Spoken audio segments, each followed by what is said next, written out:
It's game time!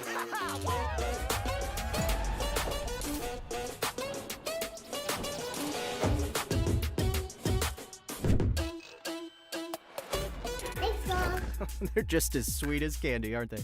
Okay, I got this. I'll give you a hand. Well, not really, because I am a hand, and hands can't have hands. But I can change the game. Swipe and color bomb. Look out! She cracked the candy code.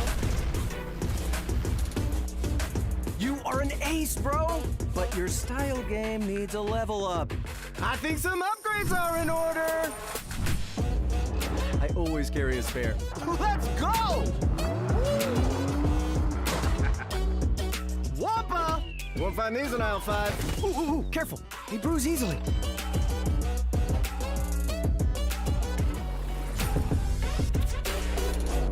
For the horde!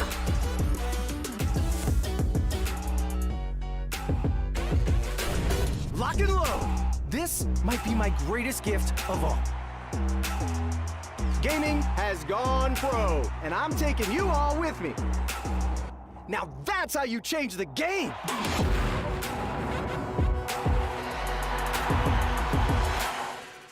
on with it, people! This tournament's not gonna win itself.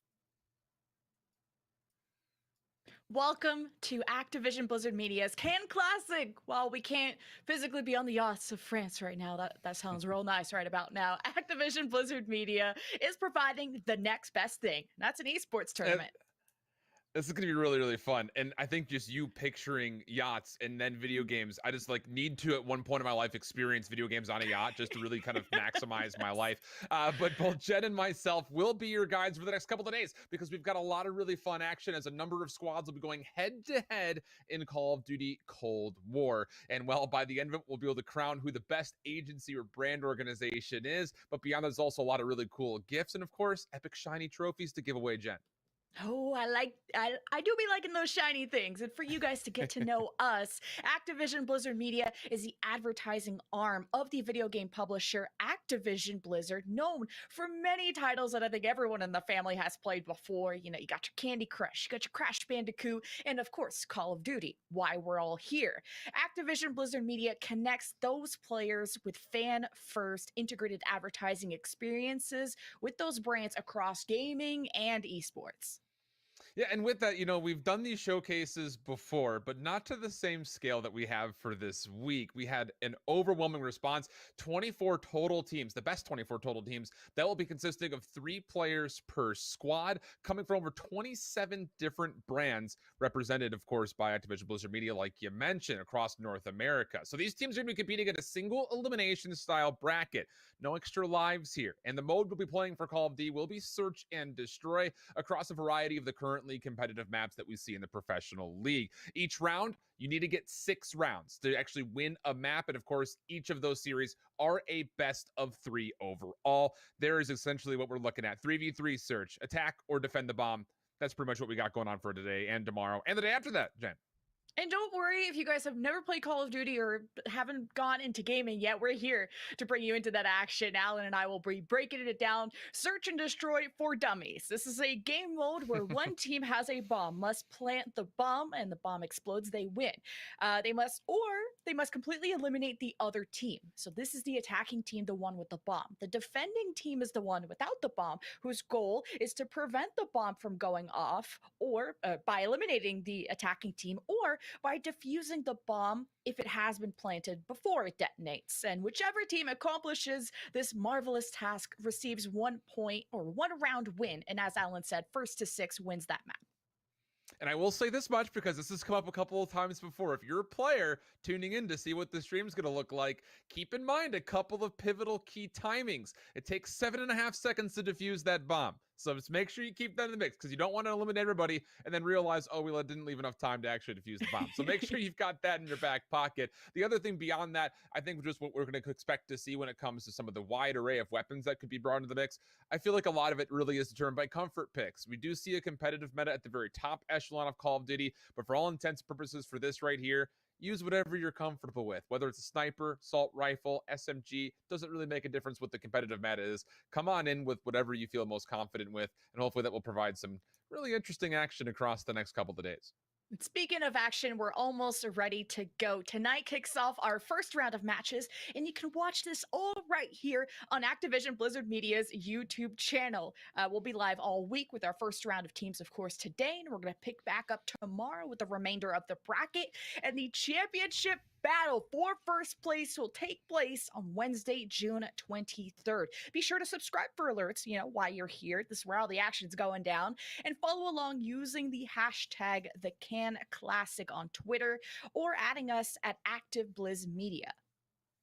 Yeah, it's going to be really just a really fun event. I mean, we always have a lot of fun when we do these, but now that we've got a little bit more of a wealth of talent that's going to be playing for maybe a bit of a bigger kind of stage in front of them, we should definitely be expecting to see some old familiar faces potentially give another run here, because as we take a look over what the bracket's going to eventually look like for these 24 teams, that of course means that there will be sort of an opening round where some squads that have participated in the past will actually get a little bit of breathing room starting in round number 2. Some of those squads in particular that you need to be watching out for: Farm Team, the kings of it, known as TKOI, near the bottom middle portion of your screen, and also at the very top, WK United. They actually won the first iteration of the agency showdown, and they already know who they're going to be playing up against, as Keelex has been advanced forward, Megavision not able to play. But I would say just about anybody in that second round, definitely keep your eye on. If you're looking for familiar faces when it comes to what they're able to bring on the battlefield, you'll get them there. But more importantly, we love the creative team names. The adjective animals, lol, love it.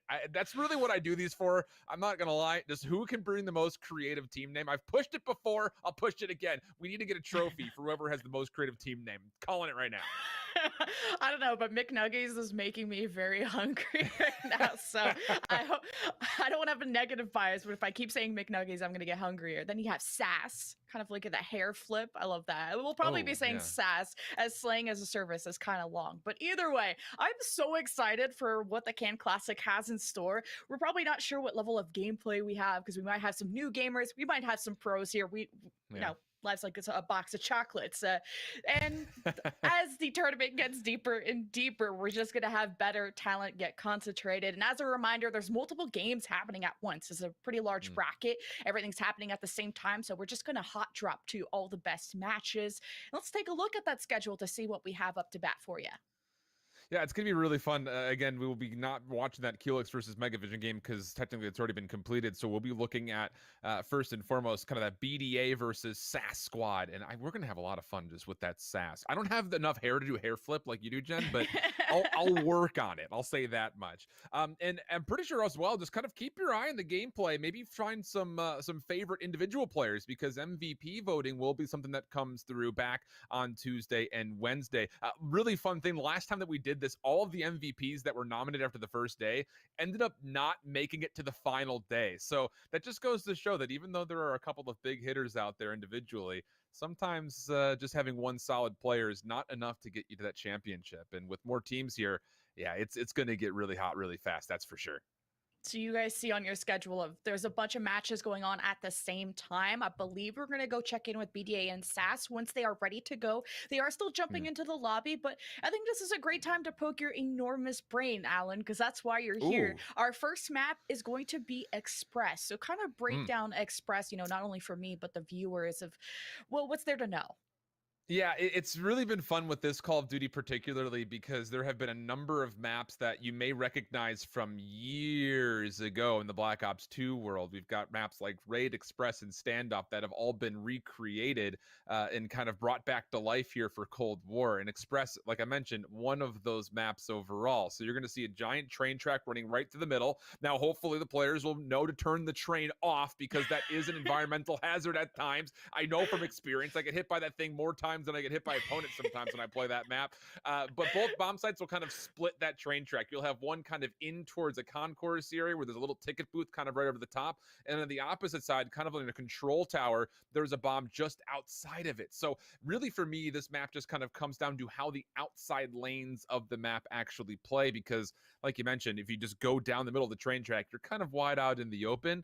So we'll kind of see how the players and teams decide they want to try to play this first map. We'll get a really good look too, is just to see how much experience do these players have, because like you mentioned, when you get into it and you've got that deep level of gameplay coming into the mix, those individuals that may have played these maps before could actually hold a very steep advantage over their opponents. And Call of Duty has so many different game modes where this is solely a Yeah. search and destroy with the bombs. There's no respawns, meaning once you die, you don't come back unless it's the next round.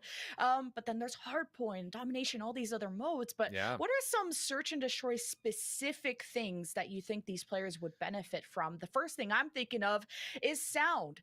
When you run That's good. around Yeah. on Call of Duty, people can hear you, and that ninja perk seems to be the most important one to equip, which reduces the amount of sound when you run. Yeah, there's a lot of different things that we're going to kind of be able to kind of take a look at. I just, like you mentioned, it's not just weapons anymore with Call of Duty. There are a number of other things that you can build your character out with to adjust how exactly they play. And I'm glad you brought up that ninja perk because it's essentially, like you mentioned, makes you super, super quiet. Beyond that, though, just kind of speaking of sound and things of that nature, communication is always going to be key when we get into tournaments like this, simply due to the fact that we're not expecting the best pro players in the world to be kind of showcased in this. It's usually pretty casual players. So really, I mean, you're going to take your advantages where you can find them. And if you're one of those team players that can actually get you into a position to, hey, let's get into a voice server together. Let's cross communicate. Let's make sure we're talking through what we're trying to do, where exactly the opponents are. That's actually really, really key. It's kind of a fundamental and basic of search and destroy that sometimes gets lost in these early rounds. But beyond that, I think more importantly, you actually see the teams that have that already built, and we start to kind of give a little bit of favor to what they might be able to do as far as a long run in tournaments like this. So I'm looking at that communication front, I think, more than anything, making sure that everyone's playing off of each other and they're trying to do almost the exact same thing. And the level of gameplay, like we said, might be all over the place just with this first round, and until some of the best might be seeing it later, on Wednesday for that championship match. But for lethals and tacticals, I think that's really gonna set how good these teams are and how they're able to use those. So tacticals being your stuns and your flashes. So instead of, you don't have to always use your gun or your position to have an advantage over your opponent. You can use a flash to blind them, a stun to concuss them, or lethals to flush them out if they're in a small area. Yeah, I mean, the word tactical shooter really needs to come into play here, I think, really, when you look especially at search and destroy. And again, for any players that may be out there, keep in mind there are restricted items. We don't want to see score streaks being used. We got to make sure that none of those field mics get placed. So be very careful with what you're bringing into battle and what you're putting into the battlefield, because, like you mentioned, those things can change the game completely. Semtexes are the most normal lethal grenade that comes through. It kind of sticks to a surface and explodes after a delay. But then, like you mentioned, you're going to be getting a lot of flashes and concussions that come through just kind of as that tactical utility. And the thing about when you use even the flashes and the concussions, you actually can get a hit marker if you do tag somebody with one. So if I throw one out and I hit somebody with it, I will get an indicator showing that I've actually hit somebody. So you really don't just get the status effect. You also get the information on where exactly your opponents could be. So I like to call those intel gatherers more than anything else, because the status effects are great, but the information that you can gain off of a little bit of utility play can go a long way, especially if you're communicating that with your teammates. Hey, and this is a good time. We're all just breaking down the Yeah, game for you high level until talk. until we get all the players in the lobby. Then you guys can see this live. We're just waiting on two. Promise we'll get into that as soon as we can between BDA and SAS. So we've talked about lethals and tacticals, but also there comes to have some roles in Call of Duty, and that really depends on the type of gun you're using. You have your sniper rifles, your assault rifles, ARs, and your submachine guns, called usually subs or SMGs. So since we're on the topic of Express, what would you recommend in your professional opinion of the diversity of guns we might see? It's really interesting because, like I had already kind of given the layout with that middle area with the long train track, there's actually a stationary train that borders the track, and you can use that as a bit of high ground.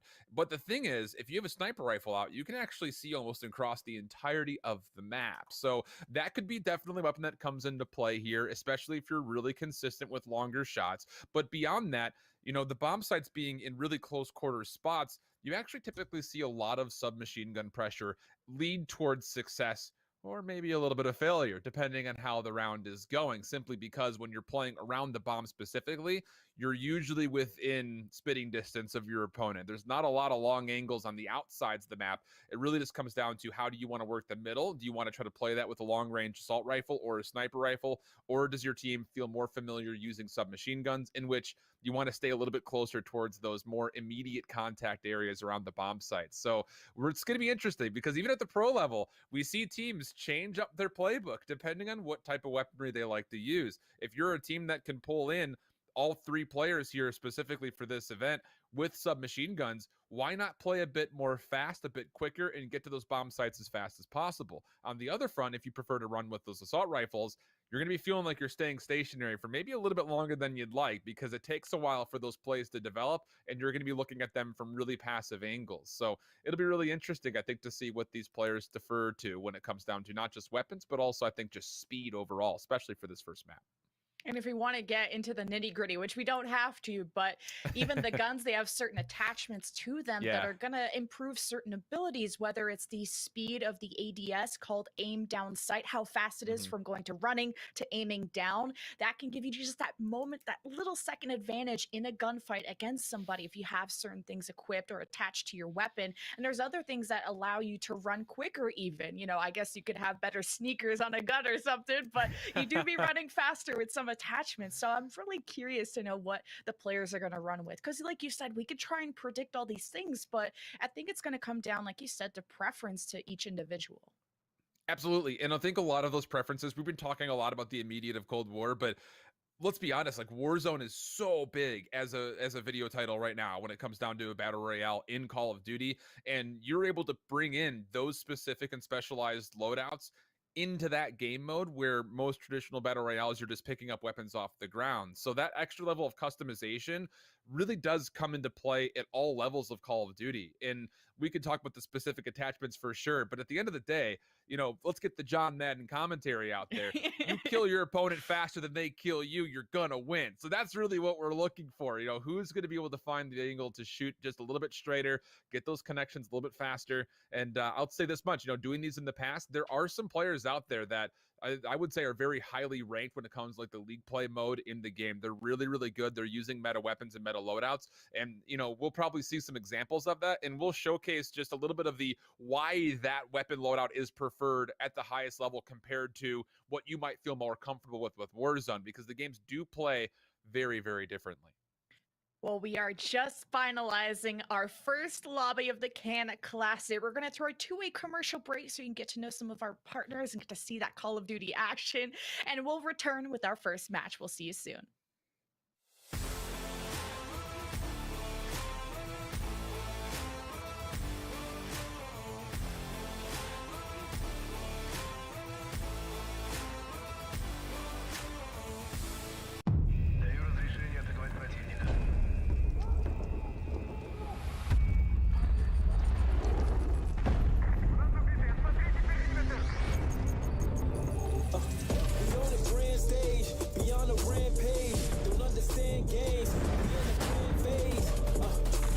To deal with, he finds the opening.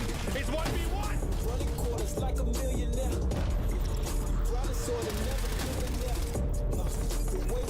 Did he get the last one he can? The movement on point. The fine three somehow still alive. No idea how he's done that. Shami, he's able to put the ball down. With precision, is you with it? 9-0, make it 10-0 for scrap.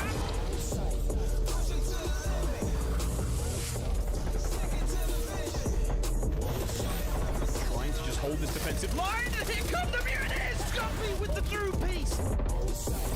11, 12, 13 for Skies. And it's all up to just one apathy with the triple. And Clay's doing damage. 4 kills in a row for him. His accuracy finds 2, make it 3. Octane, unbelievable shots from the young man. LaRue with a knife, he gets it. Method sticks it again.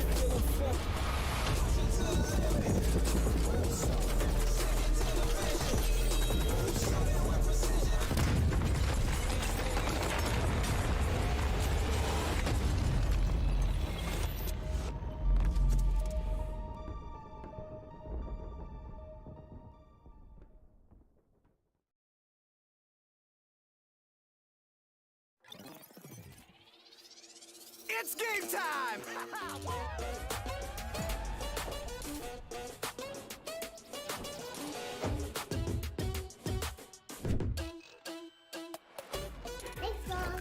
They're just as sweet as candy, aren't they? Okay, I got this. I'll give you a hand. Well, not really, because I am a hand, and hands can't have hands. But I can change the game. Swipe and color bomb. Look out! She cracked the candy code. You are an ace, bro! But your style game needs a level up. I think some upgrades are in order. I always carry a spare. Let's go! Wampa! Won't find these in aisle 5. Ooh, careful. They bruise easily.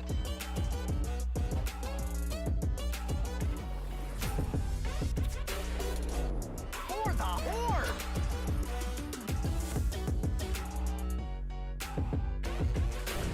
Lock and load. This might be my greatest gift of all. Gaming has gone pro, and I'm taking you all with me.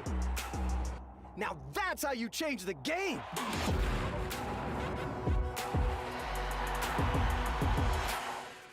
Head on with it, people! This tournament's not gonna win itself.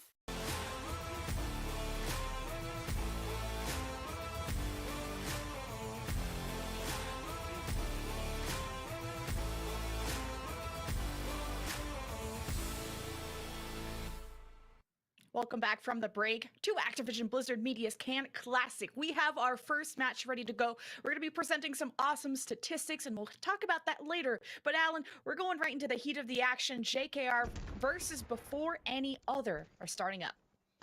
Indeed, and a little bit into this one already. Team JKR looks like they've had a solid start. Now, again, remember that we've got 3 days worth of action, and like we continue to talk about near the top of the show, there will be multiple matches happening simultaneously. In this first block of the day today, we'll be looking at all those opening rounds. So we'll kind of be going down that bracket, and we'll try to be giving you guys updates as much as humanly possible. But taking a look to see how things are going, you're already seeing just at the top left and top right, that's going to be where you kind of get your status on how the players are doing. You'll see their kills and their deaths, if they're on a streak, how many times they've played around the objective. And so far for Team JKR, 2 players at 3 kills with a single death throughout 3 rounds is a really good start, and one of the reasons why I have to imagine that they're already up 2-1.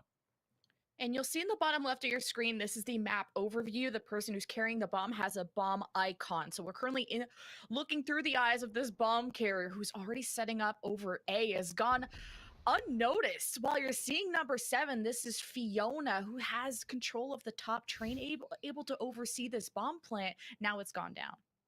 I'm not gonna lie, you got to Fiona's name much faster than I did. I was like, I was trying to phonetically pronounce it.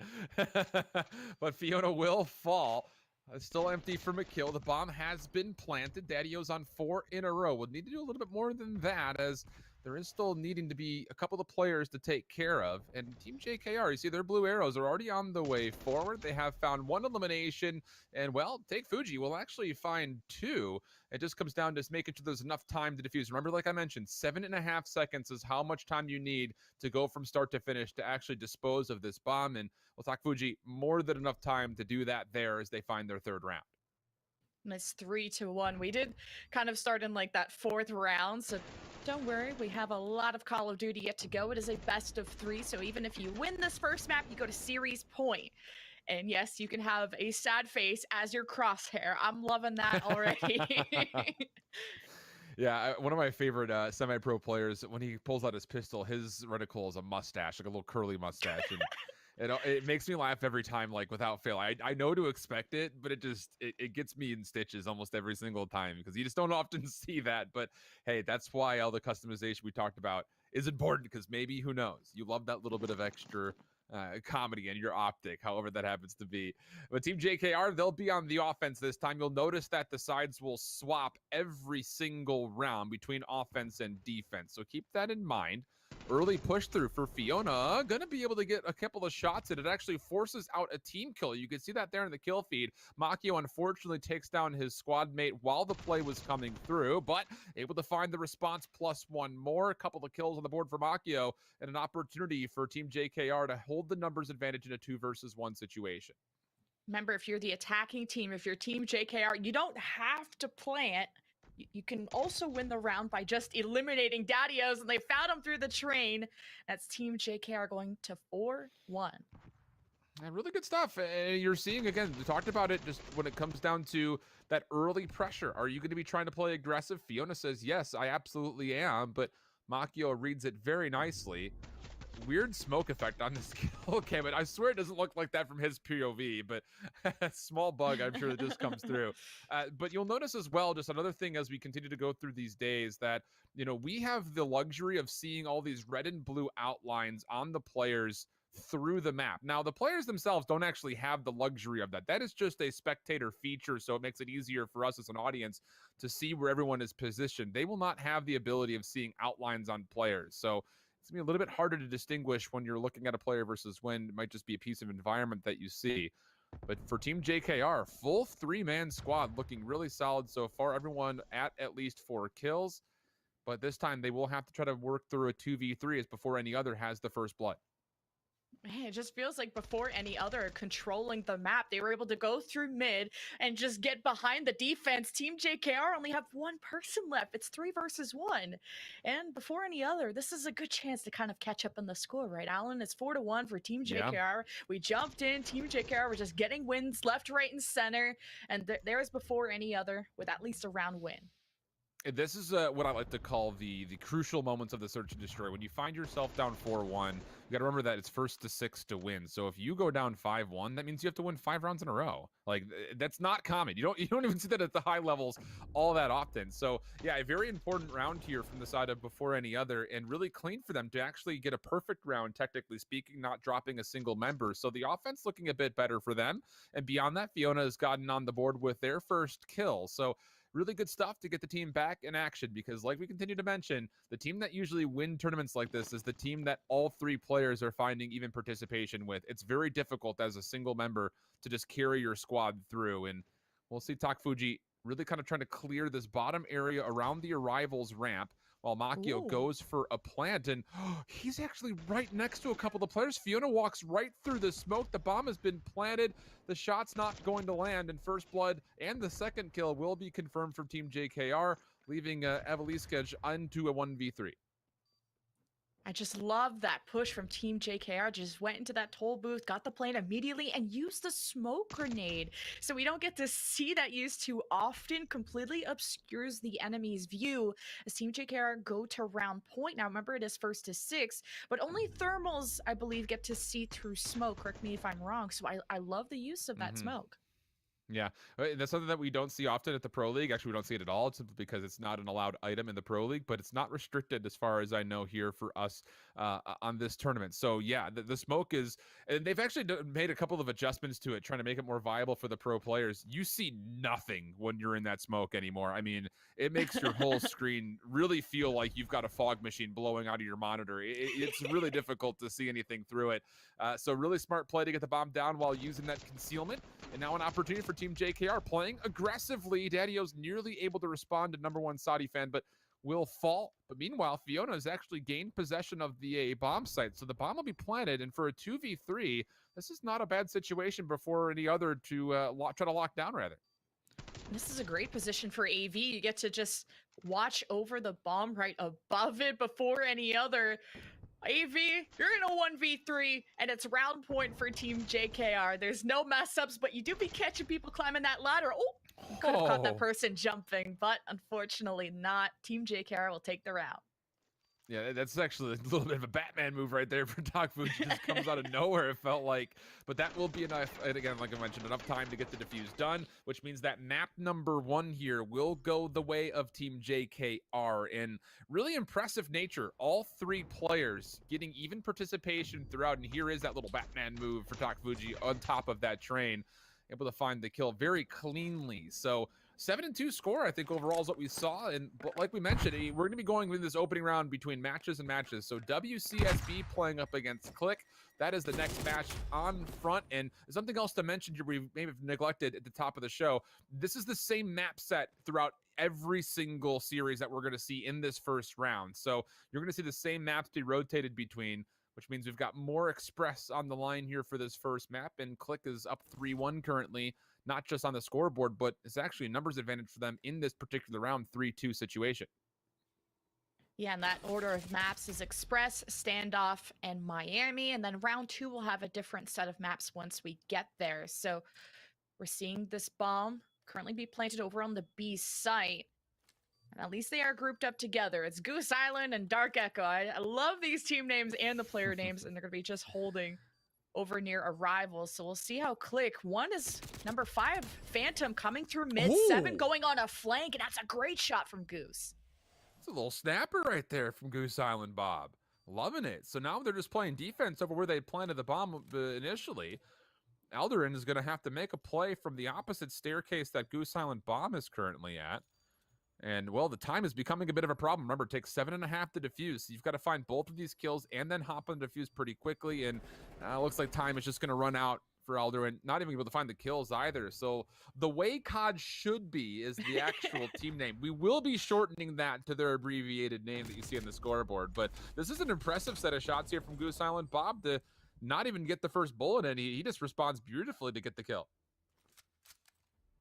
And we've got to see a few players now. Are you surprised by any use of ARs or subs, perks, tacticals? I mean, we saw some smoke, which was pretty unique, and that ended up working out in our previous series. Yeah, we're seeing a lot of this XM4 right now in the assault rifle category alongside the Krig, which, to be fair, I mean, the XM4 is one of the more strong ARs currently in the game. It's, again, one of those weapons that we don't see in the Pro League because the players have decided not to use it. But that's the only reason that we don't see it. So we're seeing a lot of that XM4 so far in the assault rifle department. But this right here for Dark Echo is the Krig 6. This is currently one of the more common ARs that we typically see in the Pro League. Mostly, again, because the players have denied the ability to use certain other weapons that are outside the limit restrictions. But yeah, I'm a little bit surprised to see as many assault rifles as we've had so far, but I've been also just pleasantly surprised by how good our players have been. I mean, these are really clean shots from Phantom. So, I mean, we're getting some pretty capable players here in these opening rounds, which is great to see. Yeah, there's been some really good toll booth control just where that bomb site was before we left off, and Click have a pretty commanding lead, and you can keep track on how good these players are doing by looking at the KD, which stands for kills and deaths. So you're seeing Phantom 9-3, 9 kills, 3 deaths. That's super solid. You even have the streak right beside it, along with the objectives. So target now, it's the bomb in the hands of Dark Echo. And Phantom at 9-3 is really just taking over the lobby for Click. It's one of those things that I like to call it, like, that's raid boss right there. Like, if you kill Phantom Nix, you're going to win the round. It kind of feels like that at times as he's going to find his 10th elimination. That's 4 kills in a row and a numbers advantage for Click onto this play through middle. Phantom's going to find another. Last player alive is Vito Nasty. 1v3. Bomb is collectible here on top of his fallen comrade, and maybe even an opportunity to try to plant this if Vito goes quick enough. But again, it's just, where is everybody? That's the big question, and you can kind of almost feel the panic for Vito. Yeah, and we said Dark Echo was that bomb carrier. We're going now to round point for Click, and he must have just sprinted forward, and there's an important garbage can that's in that middle alleyway. This one we're looking at right here. It's made out of cement, really hard to shoot through, but somehow Dark Echo got picked. And this is an important point that you bring up, that if you die while carrying the bomb, it is down, and the enemy will in fact see the bomb and hopefully be able to prevent anyone else from picking it up. So really good job by Click. And beyond that, just, I'm glad that you had mentioned it. I didn't even think about this, but environmentally, there are some places on maps that you actually can shoot through. Like you mentioned, the cement, trash cans, not one of them, but there are certain walls that do provide some bullet penetration. This time, Goose Island Bob not going to find the safety of the trash can in front of him, as the green ghost up top has found an angle from the train. The offense for Click looking to plant over by A. And for Vito and Dark, not a lot of movement from them right now. Not sure where exactly this play is happening, but now they will get the indication the bomb is down at A. But Click moving forward want to make sure there is no chance for the way COD should be to actually get back into the mix. And with that kill right there, we very well could have just locked up this first map for Click. And just to kind of help you guys through the UI, the interface at the top, so you guys, if you guys have us muted by any chance, you can keep up with the action. The skulls mean they're dead, of course.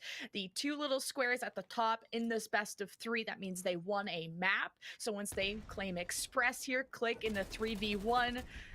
We'll get up to 6. This will fill one of those squares, and you can see how many players also are left by looking at the lives remaining. So there's 3 lives, 3 people left from Click, and now 0 from the way COD should be. Click will be taking that map in our first best of 3. Yeah, convincing performance, and I won't just say from Click as a collective, but from Phantom Nick specifically. I mean, getting above 10 kills in, 8 rounds? That's actually really, really good. So definitely a player to keep our eye on, I think, Jen, just to kind of keep a note of, can he keep this up through the rest of the tournament? Again, they will still, I believe, have another match that they'll need to play. But as we swap over, hey, this is BDA versus SAS. They're going to actually be playing another kind of throwback map. This is Standoff. This is one of the more recent maps that have been added. Some of the things to kind of keep an eye on is the fact that there is kind of like this T intersection on the street where a lot of the action unfolds. Both the bomb sites are actually very close to that main street area, but very regularly, if we go off this, how this map historically has been played, you're going to see that the A bomb site is the more traditional one to go to. It's a little bit easier for the offense, not only to get there, but more importantly, to hold if the bomb does eventually get planted. And this is one of the few maps we might see some sniper rifles. So already one in the kind of called Standoff, because it feels like the 2 main buildings that are very far from each So other. true. The one where Guac Boy is, it's a standoff of the sniper rifles, super long distance. And there's like this no man's land of the main road where everyone's trying to cross either to A or maybe taking a peek over at B. But you see that BDA 2 versus 3, Guac Boy has the bomb. And that's the troubling thing is you have a sniper rifle and a pistol as your secondary, and you have to try to get into close quarters to plant. And a 2v3, if you don't take by my tone, not a situation you want to be in. So this will be really interesting to see how they try to aggress upon one of these bomb sites. You actually see Drew is moving really aggressively forward. He's actually been able to find the bomb carrier of Guac Boy. RTK able to respond with his trade kill. But this would be a 1v3 situation in technicality. RTK, you see in the minimap, is trying to make a play over to A, but caught out from behind. Will not be able to get there, and we've got ourselves a pretty tight game so far through 5 rounds. 3-2 goes the score.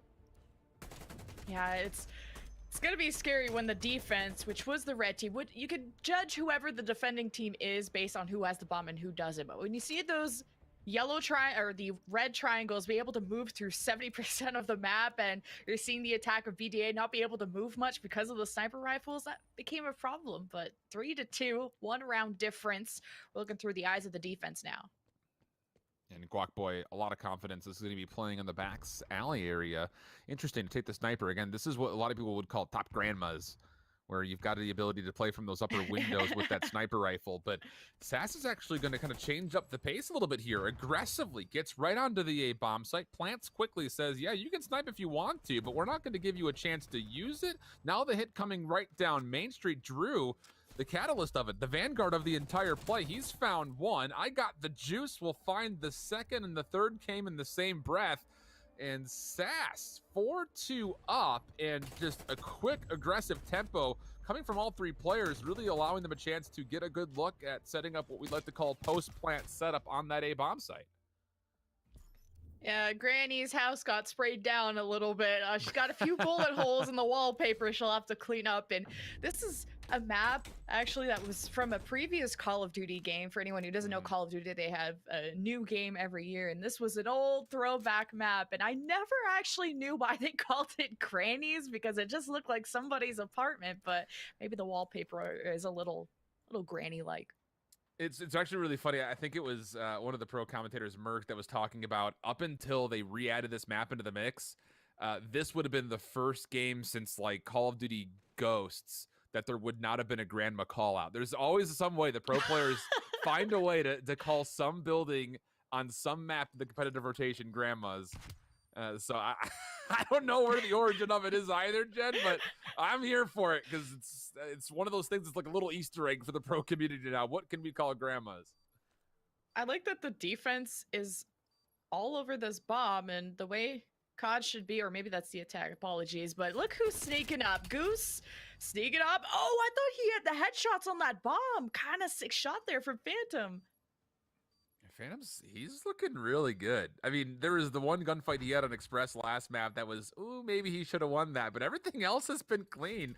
And time once again for Vito and Dark will not be possible for them to defuse the bomb, so now it's just about, can you find any extra kills? Phantom seems to think the same thing as he's continued to try to play for eliminations on the rooftop of Granny's house, doing a little bit of shingling up there, but Click will win the round, just again, due to the time on the clock. So 2-0 up early, and we did just come off of this matchup from Express, so you have to remember that this is a best-of-3 single elimination tournament, and already up one map, and now 2 extra rounds beyond that is great news if you're a fan of the Click Boys.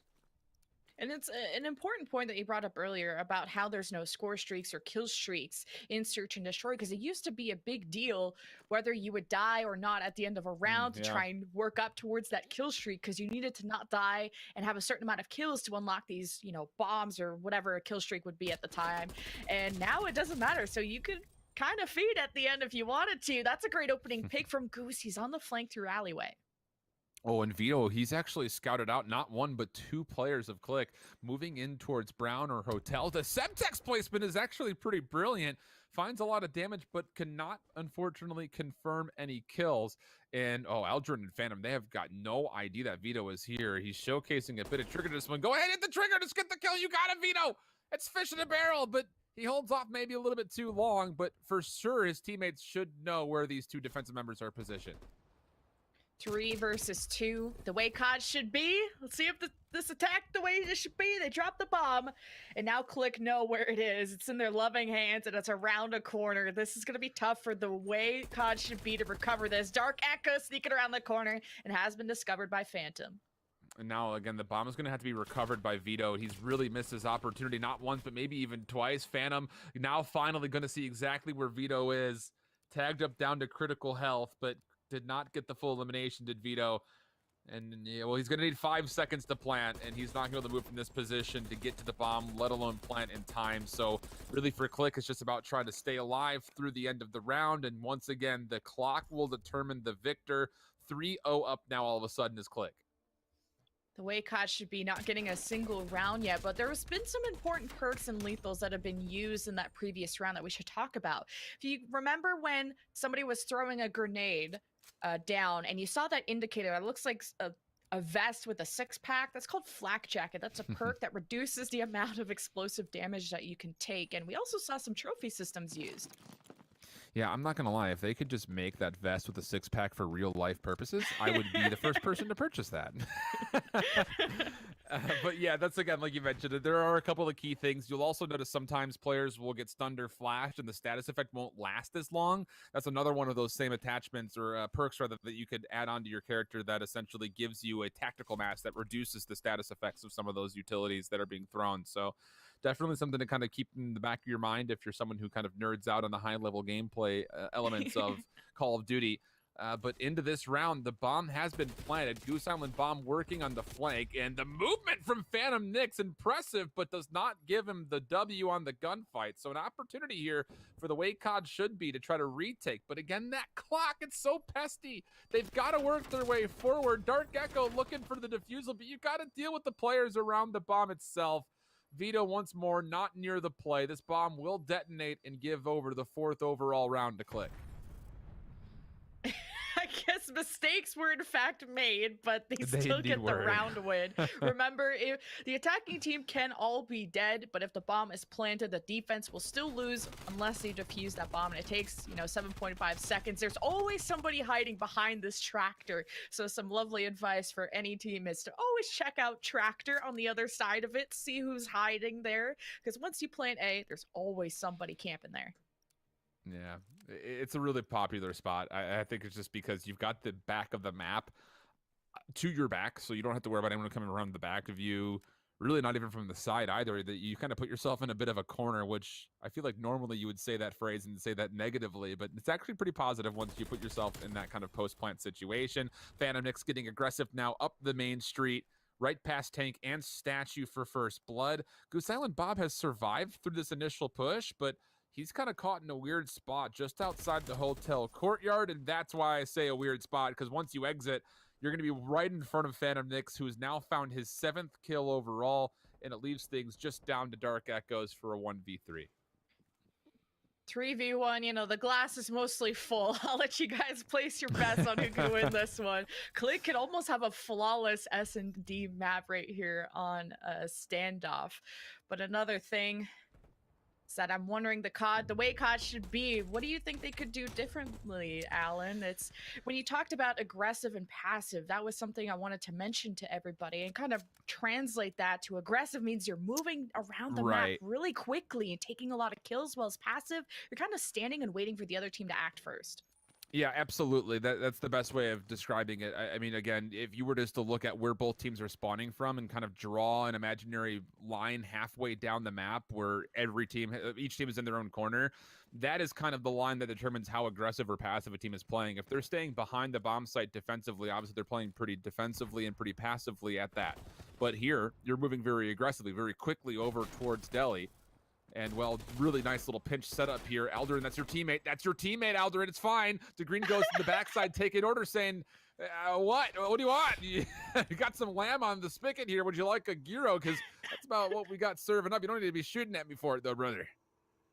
Oh my God. I would 100% be that person who shoots their teammate. And it's like, actually, I want to plant the bomb. Excuse me. Can you, because there is no dropping the bomb in this game. So, looks like we're having some Delhi control, at least for Alduin. You have the green ghosted his way over to A. They have B control, but they have to move into this area, discovers Goose Island, and now we're in a 2 versus 1 for the defense.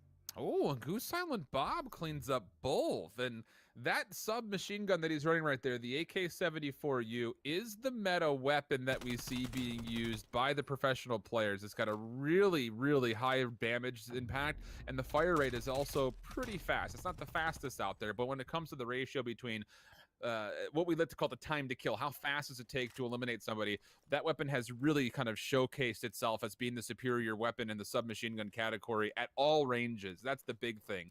You know, short range, very close, where essentially you can shake hands with your opponent. It does very well, but most importantly, if you find yourself in a long range engagement, that 74U actually provides some really good damage at pretty decent range. So it's probably the best submachine gun overall when it comes to trying to battle up against an assault rifle across the map or at medium to long range. So that's why you're seeing a lot of pro submachine gun players use this weapon in particular. Goose Island, we're looking through his eyes. He has the bomb. There's a ghost on the other side of that wall. Escapes over to Delhi.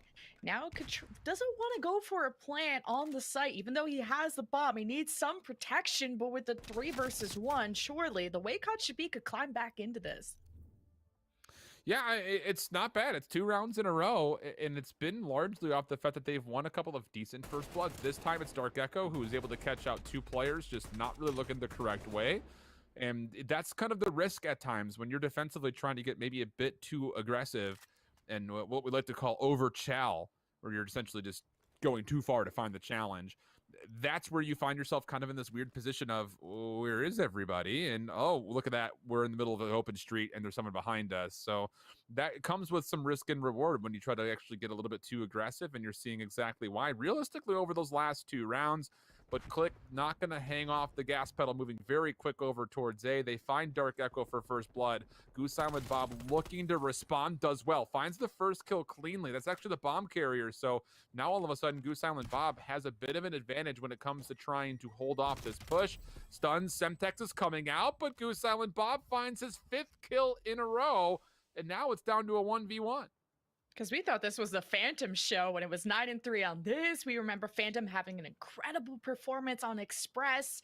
Standoff, now he's kind of met his rival of Goose Island Bob. Can he clutch it up? Would this be the 3rd kill of the way COD should be with 3 consecutive rounds? This is closer than we thought.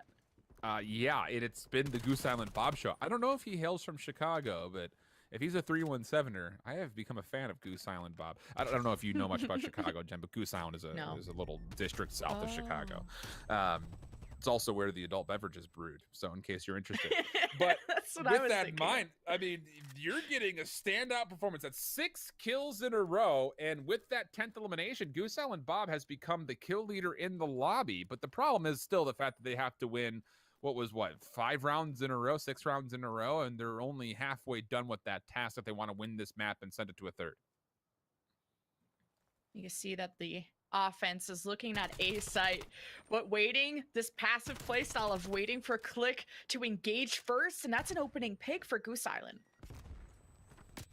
Great stuff. 7 kills in a row, but finally he gets taken down. And I say finally with a lot of emphasis because, my goodness, it didn't feel like he was ever going to lose a gunfight. So now it's down to Dark Echoes and Vito. And there have been a couple of decent moments for Dark Echoes so far in this series. He's going to have to do one right here. Has Alderin caught in a corner. Wants to play it patiently, but knows that he's going to have to take the challenge. Sees the backpack. The shots are good. Finds the kill. And now it is all down to the Green Ghost. He's found one of what would need to be all 3 kills in this round if they want to try to secure this in round number 9. Dark Echo's going to see him, but the hip fire not going to fully connect. And the Green Ghost has now put himself into a 1v1. This is still round point for Click and series point. You can see by that white square, they've already claimed Express. They'll move on in our bracket if the Green Ghost can clutch it up 1v1 versus Vito Nasty. See if this bomb plan is nasty, though. There's only 10 seconds left. Takes time to plant it, too. Doesn't know where he's coming from. And Click will take the win in the series. Yeah, I just don't think that Vito knew exactly where to be looking from. You saw him just kind of shooting out into Nowheresville, not recognizing the player was behind him. But Dark Echoes really did give it a go and needed to be that way, right? I mean, you had a situation coming through where you were just getting participation from one player, so someone else would need to step up if you're going to win 6 rounds in a row. And for a second, you almost thought Dark Echoes was going to do it, but like we mentioned, best of 3 maps, single elimination means that Click has advanced, and I believe that pretty much takes us through a lot of those opening matches that we had in that round of 24 to kick off our bracket. And let's take a look at the bracket when it's ready to go to see how our day is shaping up. We have a lot of matches going on at the same time, as you can see. And that means Click will be moving on to face McNuggies. Man, if we cast them, Alan, I'm going to get hungry. So, I don't know, I'm kind of cheering for Click here. And just a couple of other teams that we were looking at. We saw Slaying as a Service, SAS. They looked good versus the couple of rounds we saw versus BDA. They've gotten through into the second round. It looks like pretty comfortably. And Team JKR, I'm really interested to see what they do in their next matchup versus Farm Team, a squad that we had seen in previous showcases before. But Team JKR, they're looking like a really complete and comprised 3-man squad. Everyone was getting good participation, so that should be a real good one. But this next block that we have coming up here in a moment, Jen, is actually going to feature the bottom side of that round of 24 in the bracket, and that will be where we come after I think we get out of this break that we're about to head to. Yep, Alan, thank you for teeing me up. Although this isn't golf, this is Call of Duty. We're going to throw it to a commercial break so you guys have time to get your snackies, your popcorn, your water, whatever it is. We are wanting you to report back into your chair in a few minutes for the continuation of this bracket.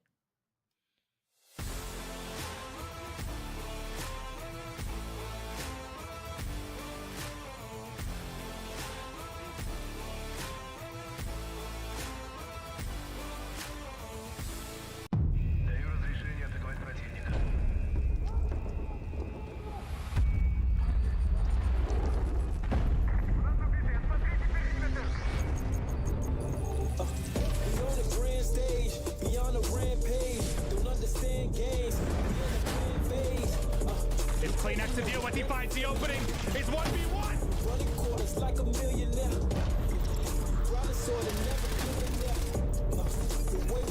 Did he get the last one he can? The movement on point. To find 3, somehow still alive. No idea how he's done that. Shami, he's able to put the bomb down. 9-0, make it 10-0 for Scrap.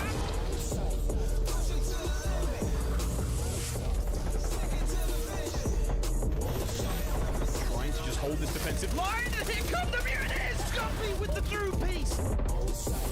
11, 12, 13 for Skies. And it's all up to just one Apathy with the triple. And Clay's doing damage. 4 kills in a row for him.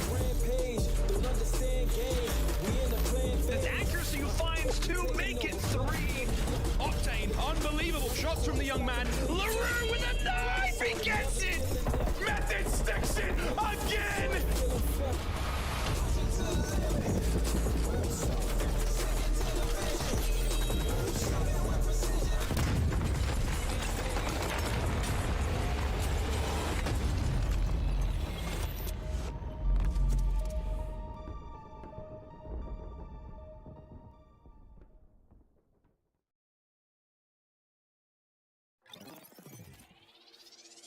It's game time!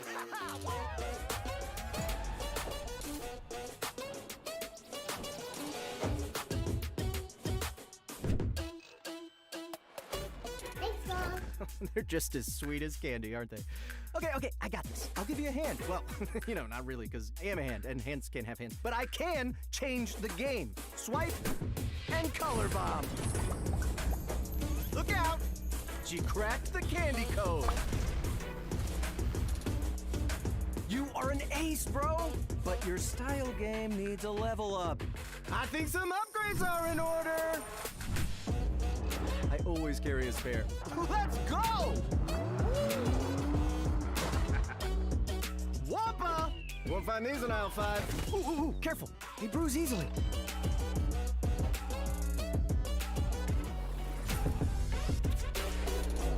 For the horde!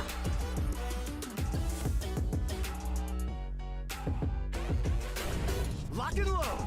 This might be my greatest gift of all. Gaming has gone pro, and I'm taking you all with me. Now that's how you change the game!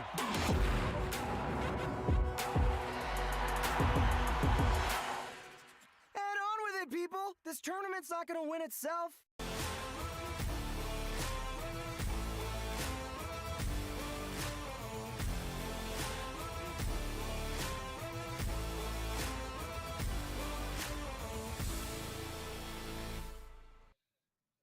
Welcome back from the break. For those that missed those juicy statistics provided by Activision Blizzard Media, 91% of people increased their digital media intake during the pandemic. So, Alan, before we get back into the gameplay, let's talk about how we're getting all these new fans that we see coming in online, and they're streaming, they're joining us in the game. So, while your sports leagues are on break, at least I've been watching way more esports leagues that are still going on. It's crazy because your normal streaming television platforms have obviously gotten more popular, but the 91% when it comes to total digital entertainment is actually pretty incredible. Because let's be honest, I mean, throughout 2020, everyone was looking at phones, tablets, and computers as far as what can I do to occupy my time? So this means that people are, of course, spending a lot more time being entertained by their digital devices these days. And it makes complete sense. Obviously, you would have figured that the number would be high, but I don't know if I would have expected 91% of people would be doing that. Right? It makes you wonder about the 9%. So Activision Blizzard Media surveyed thousands of people during this pandemic and found that 91% are spending more time on digital media. And that just means that 9% of people did not spend more time on digital media entertainment this past year. So key thing here is it's gaming and digital media. It's happening more. It's not a bad thing, and it's not surprising. Yeah, and I think just the biggest thing is one of the things that I reflect with my folks a lot is how many things that we had to change in our lifestyles that are not changing back now that the world is starting to open up again. So expect that a lot of the people that have been brought into digesting more digital media will probably be continuing to digest an insane amount just because it's become a habit all of a sudden. But hey, speaking of habits, just getting into what we've already seen so far throughout the gameplay, we're through at least the first half of our round of 24. The second round is now going to be coming up on the 6 o'clock hour. And then when we get to the 7 o'clock hour, we'll be taking a look at the matches that are going to be happening in round number 2, at least some of them. So we're going to be really taking the number from 24 down to about 16 very, very quickly. And then even below that by the end of the day, which will leave us with a really interesting day tomorrow, which you'll see that there the schedule pops up. We'll be down to our final 8 overall, and then our final 4 squads will be there on Wednesday for the semis and the championships. We're not going to miss any of the action for those games, so you'll be able to see all of your favorite teams and players square up in the final moments of this very large Cannes Classic that we've got going on here at Activision Blizzard Media. And for everyone who's watching, be a part of the conversation using the hashtag the Cannes Classic on Twitter or adding the handle ActiveBlizzMedia. And let us know who you're cheering on, because I know there's some fans, some family in the chat, some 2 standout players for me at least, Alan, and you can give me your opinion too. Of Click, he had Phantom dropping 9 or 10 kills. The way Koch should be had Goose Island Bob, I think, get an ace in 1 round, and also had a very high KDA or a lot of kills to his death. So I'm really impressed by the talent we've had so far. Yeah, and those MVP candidates will be popping up into day number 2. So you definitely want to make sure that if you're still yet to play, give us some proven points here. Get into the mix and see if you could be one of those MVP candidates as we go throughout the weekend. But we are getting right back into the mix. And again, like we had mentioned, it is a preset map list here for the opening round, and it will be for every single round. We're playing over the same 3 maps. So Express will once more be our first map. Standoff will expect it to be our second as well. But for Taxi and 3P Frags, action immediately over B, but all of it turning up in favor of 3P Frags. They take the first round, and they do it cleanly as well. And we forgot to mention, but these rounds can go by in a heart attack, or they can go by like molasses, and it depends on that play style we've talked about of how aggressive you are, which means how fast you're just running down the map and getting kills, or the passive approach of staying behind cover and waiting for the other team. And usually when you're on the defense, you're going to want to play more passive, and the attack can really choose either or, because there's a time on the top, minute 25, and it's the attack that are really pressured, because if they don't plant the bomb, the defense wins. Ooh, sniper already coming into the mix. Hyperbeam able to get the long-range action onto the M82. Definitely a weapon that we see really kind of come to fame because of Warzone first and foremost. But going to be able to find the opening shot. Headliner just below, though. Not going to be scouted out, and that will mean that we get into a 2v2 for the rest of this round. Underneath 60 seconds to play, but with Reindeer finding an elimination and Headliner right next to the A bomb site, this will look like a very favorable position for 3P Frags to find their second round. 2v1, bomb has been planted by 3P, and the ding ding that happens when the bomb is planted is so stressful. So I'm glad I'm not the defense, because now the time is against you. Taxi have lost that round. We're 2-0. And you speak of these positions, that top of the train we're looking at right there. The whole map can see you from there, so you gotta be careful. You gotta be up there with a purpose. And you just really trust the fact that you're going to hit that opening shot, too, I think, just more importantly, you know, if you're Hyperbeam, because that's a very common angle to be watching off the rip. So it'll be interesting to see if he continues to make that play. This time, Hyperbeam is actually going to be carrying the bomb for the offensive Taxi over towards B, but still holding on to this M82. I'll be interested to see if he can find much use. Hits the first shot, but not going to be able to get the second. That's the problem with the M82, is that it does not have that one kill potential if you do not hit center mass, or especially in the head. And well, with that, 3P Frags just aggress upon the push, find the easy kills, and with that also secure their third round. And I like that Call of Duty has some real life things to it. I know mostly not, because it doesn't take 20 bullets to kill somebody, but you speak of the difference between body shots and headshots, and how that damage counter, or just how much damage that does, is different, just like real life. If you would have got a headshot, that would have been the one shot, one kill, kind of as the words say. Would have just taken one shot to take that person down. But body shots do less damage. But of course, it's easier to hit because the body is usually bigger than the head. Open! Reindeer's down. Yeah, it's a different angle once more from Hyperbeam, really changing it up. It's going to keep 3P Frags guessing on a lot of these rounds, but Headliner has snuck all the way around the back. He's scouted out Stony Paprika 69, heck of a username. That'll be good for one, but Hyperbeam finds a SMG to use, gets the trade, leaves it down to Bushquail. 1v2 situation, and these three players for 3P Frags, we've seen them before in these showdowns. Bushquail, Headliner, and Reindeer, I believe, have all played as a trio over at least the last North American showcase, and they were pretty darn good. So keep an eye to see what they could do here. Bushquail has already found one elimination, and it leaves them with one more to find as Heller tries to continue to work around these upper areas. And when you do shoot your shot with the gun on the map, you come up as a red dot to the enemy. So we were wondering about this information on the map. So Bushquail was able, in that 1v2, to pick up one kill. His location was revealed, and then just by deduction, the defense were able to hunt him down. That he's probably going over to the closest site that he was at, and Heller was able to prevent the plant from going down. Yeah, really good timing. It really comes down to it. And that's one thing you'll probably hear us say throughout the next couple of days, is something we like to call COD timing, which is just you try to make one play and the opposite happens to you, or you start to look one direction, then as soon as you look away, that's when the player actually contests you. It's a little bit of COD timing is what we like to call that. So going for the bomb plant, have to respect it, but as mentioned, Heller goes to check it right at the exact moment needed. So it's the first round on the board. This would be great to find a second in a row to try to keep this deficit down as marginally as possible, and Hyperbeam once more with the sniper rifle finds another kill, this time at a Bush Quail. Stony Paprika there mid-train to find a second. So now it's Headliner's turn for a 1v2 opportunity.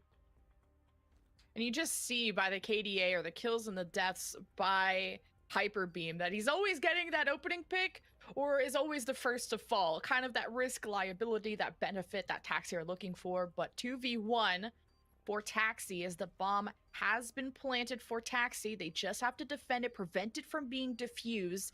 As a Headliner is doesn't want to go for the diffuse right away. Of course he's going to get shot if he does that, but he's looking for where these attacking members are defending it from. Oh, gets the first elimination, but where is the second? And Stony Paprika's got a really good look over the top of this bomb site. Now sees Headliner. A couple of tags will be there. Time becoming a problem. Headliner needs to find this kill and then step onto the bomb to defuse. Now he's just going to try to stick just for the defuse as the clock required him to do so. But not going to be allowed to really get too much progress done on it, as the entire time Stony Paprika was ready for this just to make sure that there was not enough time for that defuse to come through. And that means that there's been 2 rounds, 1 in a row. And we're going into round 6, only looking at a 3-2 score. We saw again that 6-pack vest, the flak jacket prevents or just reduces the amount of explosive damage. You also saw what a sticky grenade or a Semtex looks like. So yes, gravity usually takes most things down to the ground, except this one comes with gum and it sticks on the walls and also people. So if you can stick somebody with a Semtex, it will take them out and they can't remove the Semtex, although you should be able to in real life, hopefully, if you don't panic. So Taxi gonna have to prevent this bomb from being planted. Headliner's right on top. I don't think he sees us coming. Oh, it's really just going to be down to, can you stay alive here? Yeah, that's trouble. Bushkill finds one. More action over the top. Reindeer finds the second. And, well, Hyper Beamed, he's been great with this M82. He's going to have to be absolutely miraculous, though. Does have an SMG in the back pocket. Snipe over the top. Does connect on the Bushquill. Now to the sub. Nearly gets the second, but a little bit late, trying to get the gunfight in tow, and with that, 3P frags go back up by 2. 4-2. Remember, it's 1st to 6. Sides traded, so you get a chance being on the defense and offense. You know, some maps it's better to defend, some maps it's better to attack. This map is actually completely mirrored on both sides, so you're kind of meeting the opponent at the same spots. Bombs obviously can't be mirrored. You can see the B and the A where those sites are located too. Would you say there's a more popular bomb site on this map? It's kind of hard to determine. You know, at the pro level, we did see a lot of initial action over towards B in Cold War. Now, back in the old days, when this map is played in Black Ops 2, the A bomb site was actually a lot more favorable because of the ability of using smokes to get there. But in the pro scene, because there are no smokes anymore and there's no sniper rifles that are being allowed, you actually see a lot more action happening over towards B, which is very different from when we initially learned about this map way back when in Black Ops 2. So realistically, you know, over the last couple of stages since the map has been re-entered into the competitive Call of Duty League, it really just comes down to whichever bomb site you prefer. And there are really good setups and good looks. Offensively, of course, I'm talking towards either site. It just comes down to how you're committing and knowing, I think, especially where your vulnerabilities are, not being able to have the luxury of smokes to get onto a bomb site, or even in some cases, more importantly, getting away from a bomb site after you had already planted. So yeah, it's been really interesting, I think, just to see how this map has kind of adjusted since we saw it, what, like 8 years ago, I think is when it first came into Black Ops 2. Just 3P frags are playing so aggressive, just very fast. If anyone is wanting to get better at Call of Duty and learn how to rush properly, which just means that sprinting forward and taking a power position, definitely go on YouTube and look up Call of Duty rush spots or rollouts, kind of those key terms. And a lot of pros are covering content about what are the power positions on each map to take, whether it's these cement bins that you can't shoot through, the top of the train, stuff like that, and the best way to get to those positions, because I'm sure a lot of people know great spots to hide and find cover, but it's also difficult sometimes to get to those spots. But as the dust is clearing, we have a 2v2, make it a 2v1.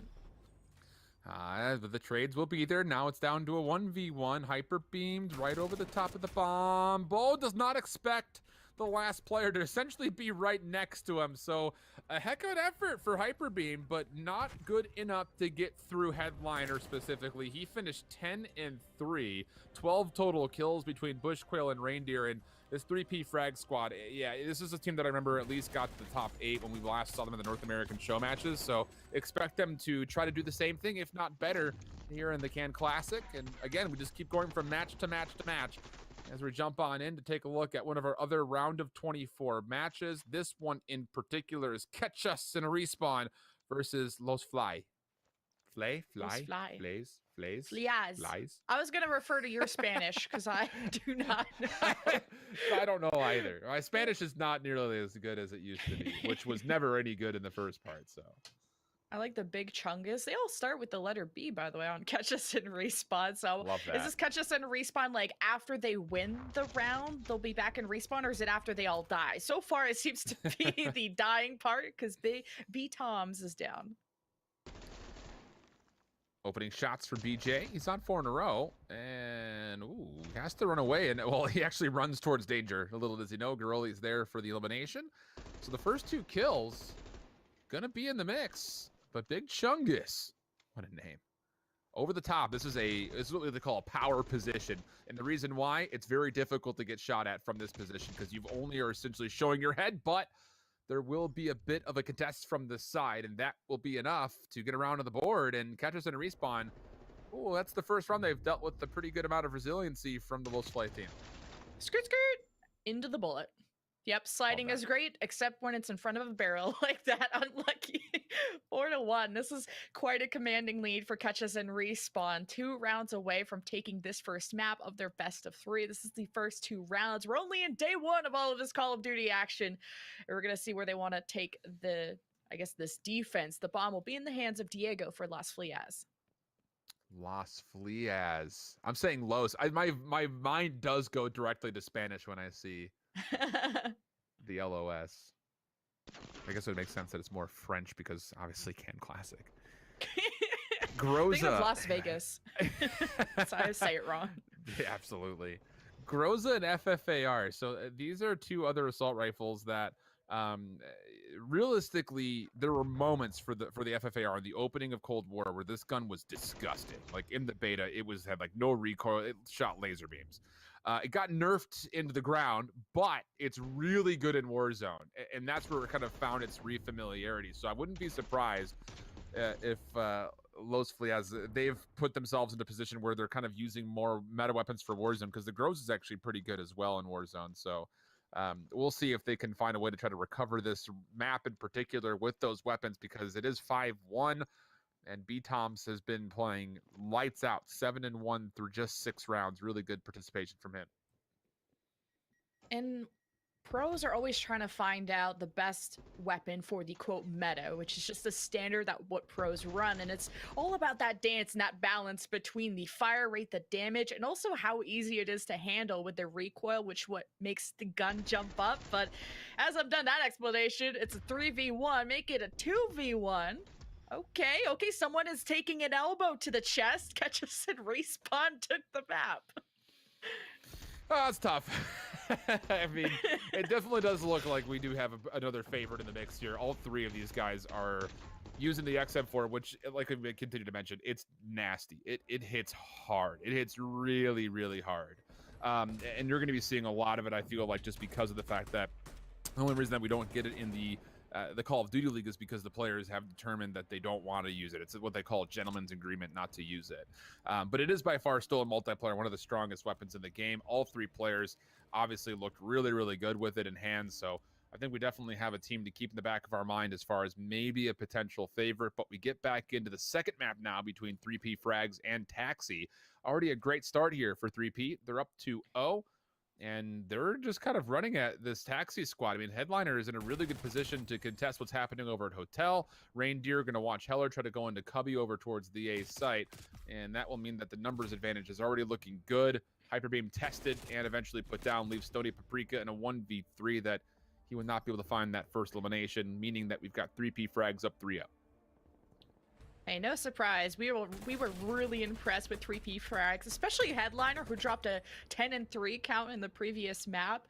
And speaking of people who are disgusting and scary, Bushquail is playing as like a murderer skin. I would not want to roll up on this guy in a dark alley. And for anyone who's like in the technicals of the video game world, no matter the size of your character in this game, no matter how skinny, big, scary, or not, you have the same hitbox, which means no matter where you hit them in that box, it will do damage to that character. Because I know back in old Call of Duties, playing a skinnier character was better because of hitbox insights and stuff. Yeah, so true. But now this time, Bushquail, aggressive towards B. He's actually on 6 in a row. Stony Paprika was the only defender nearby. Very quickly dealt with. That means that Heller will have to pull off what I'm sure will feel like the impossible. Bushquail trying to chase. Semtex comes up, but Heller actually stays alive through that. But unfortunately, he had to escape out to the roof, in which more 3P frag members were waiting. So, yeah, we're looking at some pretty lopsided results here. But, you know, outside of these opening rounds, I think we got to take away the fact that we are looking at some really solid collective teams. I mean, Bushquail and Reindeer are both using what would be, I would consider to be meta rifles. You've got a Krieg 6 for Bushquail. Reindeer largely has been using the M4, and then the Headliner you saw right there at the end using the AK-74U. This is a very meta setup, so these guys definitely know what they're doing is really the long and short of what I'm trying to say. Yeah, if you ever hear us say the word meta, that just means the standard of what a lot of the pros are running, or kind of the best, the easiest guns to use. That was also a really good Bushquail sticky grenade, and as I'm trying to hype my mans up, gets taken out. But still a 2 versus 1 for the offense of Taxi, working on they can get any sight control. You see number 3, we're looking through the eyes of his teammate Heller. Well, we're looking for maybe a B site plant. Yeah, it's a tough area to get to, but Stony Paprika will be able to get on. Oh, and there's the bomb plant. So now Reindeer will obviously know that he needs to be moving over towards this B bomb site. It just comes down to, will he actually see Stony Paprika? And I don't think he actually saw him move back into hotel here because of this archway that he has to go through. So Reindeer going to check multitude of angles, and Stony Paprika up top.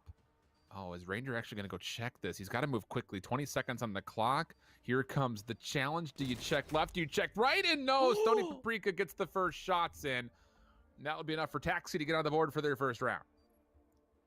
We've almost had our first flawless map, but it keeps getting taken away. Yeah, you always gotta look, check your corners, or as maybe your mom said when you were a kid, you know, left and right before you cross the road. That's what Standoff feels like. There's so many people in these buildings, and we've seen really good uses of those lethals, so sticky grenades, frag grenades, to try and flush out somebody so you don't have to kind of sneak into a room and kind of roll the dice on which corner somebody could be hiding in. Yeah, man. It'll be really interesting to see if Taxi can keep this going. I think I'm just really curious because I get into this world and maybe I'm a bit biased, but I kind of just start looking at the game from the perspective of 3P Frag. I'm just trying to see do they have what it takes to get to a championship. But Hyperbeam has showcased the sniper rifle and Express, and Stony Paprika clutching up that last round maybe builds a bit of an opportunity, but the kill's not going to reiterate here in round number 6. It's Heller 1v3, not a lot of time to do this. 22 seconds total on the clock, and that Semtex unfortunately doesn't get over the tank, so no chance to get over to the bomb site, no clearance whatsoever, and 3P Frags now on match point to try to get into the next round. I'm really impressed by the map control of 3P Frags, and what this means is the area that you are in and how you're able to defend against people going inside of it. So 3P, not only did they get the plant within the first few seconds, they had 2 near the site at all times, so you don't have anybody getting a quote sneaky defuse, and then you had someone push out, so you're not just all confined and easily maybe a grenade thrown in your area, then you're all 3-piece like that. But 3P Frags 1 round away. And defensively, they've already taken over the A site. The LW Tundra in hand for Reindeer with what looks to be an ACOG scope. Not sure if he's one of those guys that likes to go around public lobbies just sniping all the time. but not going to make a difference because he will actually drop to Hyper Beam. So 3v1, it's going to be down to Headliner, who has gotten around the back, but he's lost through Hyper Beam, at least initially. Finds the kill. Second one in the street will good double up. And now it's down to a 1v1. The bomb has also been dropped out in the street between the bomb sites, kind of back where the offensive spawn is, which means that Stony Paprika actually is the one who has to make the move now. And will be able to recover. It just comes down to, what do you want to do with this last 33 seconds? Where do you want to try to plant? Headliner is looking for the ace, but hot on his trail is Stony Paprika, who at least was able to recover the bomb. Crosses the street. We're seeing this bomb from Stony Paprika really close to B, and you see this rotation for Headliner. He's over at A, and they're about to cross paths, and it's 3P frags with the win. Yeah, it's a heck of a play from Headliner. That's probably going to win the day as far as like coolest moment we've seen. This double is absolutely unbelievable. It's essentially, it's not essentially, it's a 1v3 situation. So the double up is incredible. And then just to get back to safety, get yourself in a defensive position to respond to both of those bomb sites. He gets some great timing, and that will be enough to secure the second map win, and on to the second round they go. But right back into the mix, we'll be seeing Catch Us in a Respawn, who looked really good on the Express. They are dominating once more here in the Standoff. 2 more rounds away. We could maybe get our first flawless map. Fleas, I'm sure, are not so excited about this as I am, and that's already a first pick for B-Toms. It's over in this alleyway, and this is usually to do a complete flank around the defense, but it's going right below Granny's house on the other side of the sign. Surely they smell or hear each other, and that's B-Toms taking over Granny's house. Yeah, Diego is, I think what they like to say is up a creek without a paddle right now, because he's definitely up the creek into the offensive spawn. And if there were to be a paddle, it would be between this FFAR and this MP5. Again, a very Warzone-centric loadout from, realistically, a couple of seasons ago. Chungus running around with what looked to be a knife out. He dropped, so Diego's done well to find the first kill, but the problem is, how do you get through the other two, especially when you're stunning yourself? Not great news. And the time is at actually... least we got to see what attack mask what the attack mask does. Yeah, you see that? Yeah, it's a good call. But Catches and Respawn are actually playing for the kill, not the plant at the moment. And that's going to have to change because they cannot find Diego at all. A big Chungus, also him running, going for a little bit of a sprint down the road with his knife out, not recommended, but also that was his first death. So you might see some players troll around or kind of joke around when they're having a really good game. But the bomb has been planted for Catch Us in Respawn, and they found the last defender. 5-0, 1 round away from perfection here in the opening round of 24. And you expect that this will definitely be a map 2 win, just based on how the first map went versus how the second map is currently going. But I'm really curious, because we're going to get into the second round of action. They will play up against the Weber Warriors, pending that they win this second map, which it looks like it's only a matter of time before they do. And that second round is going to have some really interesting matchups. So very regularly when we get into these normal Activision Blizzard showdowns, it's really not until we get to like quarterfinals, semifinals that we start to see some of the top teams match up against each other. That may not be the case. This round 2 could get really dicey really quickly. It's just so cool, all the different skins you can play in this game. So it's not, you can play as a male or female, then they have really cool voices attached, and Rodrigo went to no man's land, and they were getting crossed up by B-Toms, who was rushing them and stunning herself. Oh, we got a team kill. Chungus took out his own teammate, and maybe giving Diego a chance here. He's bloodthirsty. He's gonna punch everything. Come over here. Come back. Oh, no. Come here. Oh, to the fist. Not gonna get it, but Chungus there. Gives him a left hook. It's like a game of zombies right there, it felt like. But 6-0 for Catch Us in a Respawn. And a little bit of comical levity for us at the end with the little bit of fisticuffs being showcased. How often in your career do you get to see like fist kills like that? Because usually if Not you run out often. of bullets, you should pull out your secondary, which is usually a pistol. But is there any scenario where you should ever use your fists in a gunfight? No. The answer is always no. There have been a couple of really funny like execution moments where if you get behind somebody and you hold down your melee button, it gives a special execution animation, kind of like a finish it movement. We've seen that happen a couple of different times, but never have I seen just left and the right fist. Name them how you like. Get involved. But that was a nice little fun way to end up the 6-0. But I think it also goes to show that this team's very confident, and they're also in a position where they're feeling like they should be able to get to the final day. They should be seeing Wednesday in their cards as we get closer and closer towards that championship.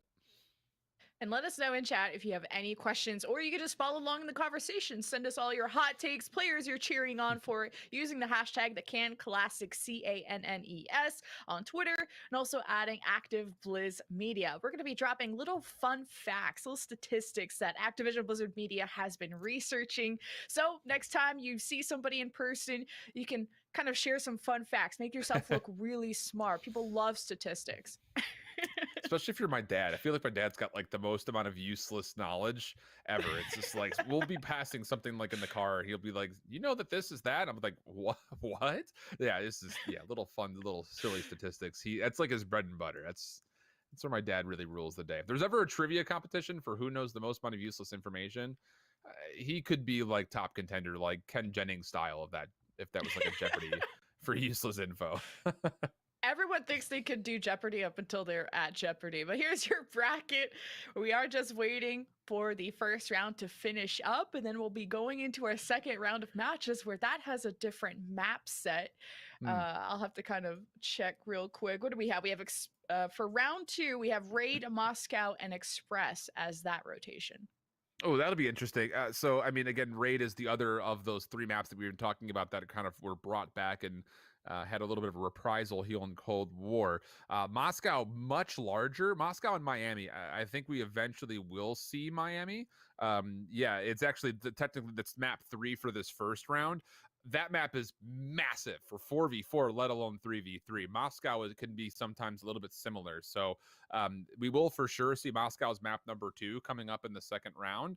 And that you'll very easily tell. It's like, my goodness, there is so much space between both the bomb sites. But we need to get to round 2 first, which means that this back half of the 6 o'clock Eastern hour will be spent with the final teams in the round of 24. And then we'll finish off the day taking a look at those round 2 matches. So we will stay on Express, and bam, actually going to be able to find a way right onto this B site for a very, very quick plant. And that's just so much weight on the shoulders of the defense. 40 seconds left until this bomb explodes. They need at least 7.5 seconds to defuse. And everyone's crowding up on the other side of that cement garbage bin. But it takes one grenade to end all of that. Or maybe Flash, who wants to just go and beam all the kids there. And then there's Back Alley Mafia with a round win. Yeah, this Back Alley Mafia squad, there was someone in chat that was saying, we're ready for our winners interview after they get through this round. So they've got a lot of confidence. And, well, it's already looking like this is going to be a pretty favorable matchup for them. I mean, you don't often see players stacked up kind of holding on to the same angle for dear life, but that was indeed the case. So a very convincing opening first round, and it'll be interesting to see what OMD wants to do here. A little bit slow coming out of spawn, maybe a bit of determining as far as what they want to do, where they want to go. And they will actually take this hit right down Main Street, right down the middle of the map. Killer Shadows is contesting, and they will find first blood. Flash there to try to follow up, finds the second. Third player in Buffy gets a lot of damage, but no kills as Back Alley Mafia finds their second round. Man, Mafia are just taking advantage of maybe having a lot more time in the game. You saw as soon as they found that first pick onto, I think that's Cab. Look how they all just, 3 of these blue people just rush it down. I think the rest, this Team Red, were kind of looking at their own shadow. And then I think there may be even some, not team killing, but team damage if shooting your friend in the back does in fact do damage to your own teammates. So keep that in mind. Killer Shadows, man, and Flash. Nobody on Back Alley has died yet. Oh, Back Alley Mafia. Are we just going to keep playing fast? It looks like it. It's one of those things, and, you know, I hate to frame it up, but there is a certain play in the playbook that is just one page, and in big, bold words, it says, we're just better. That's the play. The we're just better play. And it kind of feels like that is being called, where they're just kind of running forward, getting the bomb planted quickly, and then just forcing the gunfights to happen as soon as possible. And you're seeing exactly why. Although Breakstone does actually find 1 kill in response, but could not get away from the looming immediate seconds. So Back Alley Mafia do stay pretty perfect. They're 3-0 up early in the search. Okay, now we have to start placing bets, everybody. Will OMD Mall get a kill? I think they themselves would be really happy if they can just get one. You know, we've got a mix of players in this tournament, especially in this day one, of people that have played a ton of Call of Duty and those that are checking it out first time, and everyone is welcome. Oh, actually, OMD did get a kill. Okay, Breakstone already broke my prediction, but now we're seeing Back Alley going to see if they can meet this opposing team over at the B site. Yeah, quick control is so important. I mean, especially for Back Alley Mafia, they're already knowing that they can essentially run right at this OMD squad, but they got to be careful not to run into a trap because OMD is fully stacked right on the backside of their spawn, but Killer Shadows comes right out of the shadows for 2. There's the easy 3rd, and that reason right there is why the XM4 is so darn good. It kills in about 3 shots, so really good stuff here from Shadows, and one of the first moments we've seen a very quick triple coming out of anyone so far throughout this tournament. I was trying to figure out what OMD stood for, and I know this is kind of a French with the can classic part. So I wonder if because OMG is oh my god, but OMD is oh mon dieu, and then mal translates to bad in French. So is it oh my god bad? You guys will have to let me know what this name means. Because if it's French, I love it. If that's accurate, I love these guys for it. That's beautiful. You just own up to the fact that, you know, we're just out here having fun. It's actually really funny. There was a team, I think it was during the EU showcase. They labeled themselves, their team name was the 3 Steves. But their in-game names, none of their in-game names were Steve. And I was like, what a missed opportunity. Like, hello? I would have loved them to be the 3 Steves, and it would have been Steve 1, Steve 2, Steve 3. That would have been awesome. Oh, it turns out we were told OMD is a company. I'm getting to know all of your jobs, but Omo Zero is very cool. It's probably not standing for that. Back Alley Mafia changing right up. 5-0. We might get our first flawless victory in Call of Duty today. Yeah, looking really good for it. I mean, you're seeing the double SMGs that are coming out of Back Alley Mafia just really goes to show that they are just trying to run at their opponent, and it might just be a game inside the game. Who can get the most kills? It's really right now between Killer Shadows and Flash. 7-1 for Killer Shadows, but the perfect 6-0 for Flash. And one more defense will do it. And, well, it's going to be once more the same setup. They're just going to run right over towards B, then come right up the middle of the map. Killer Shadows for 1, Killer Shadows for 2. Flash finds the 3rd simultaneously. And a quick 6-0 on map number 1 here in this series for Back Alley Mafia. Oh, you see that tac mask? So if you see that gas mask icon or the 6-pack vest, so the mask one is called Tactical Mask. It's a perk that gives you extra resistance against tacticals like flash or stun grenades, which are very popular in Search and Destroy, especially through that little tunnel we were watching everyone kind of break out at.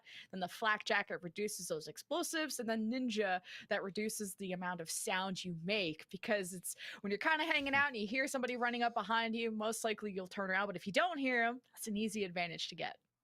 Very much so. Very, very much so. And you're going to start to see, I think, you know, well, here's the first thing. If you're Back Alley Mafia, you're probably going to 2-0 here, it looks like. I mean, that's pretty easy for us to say.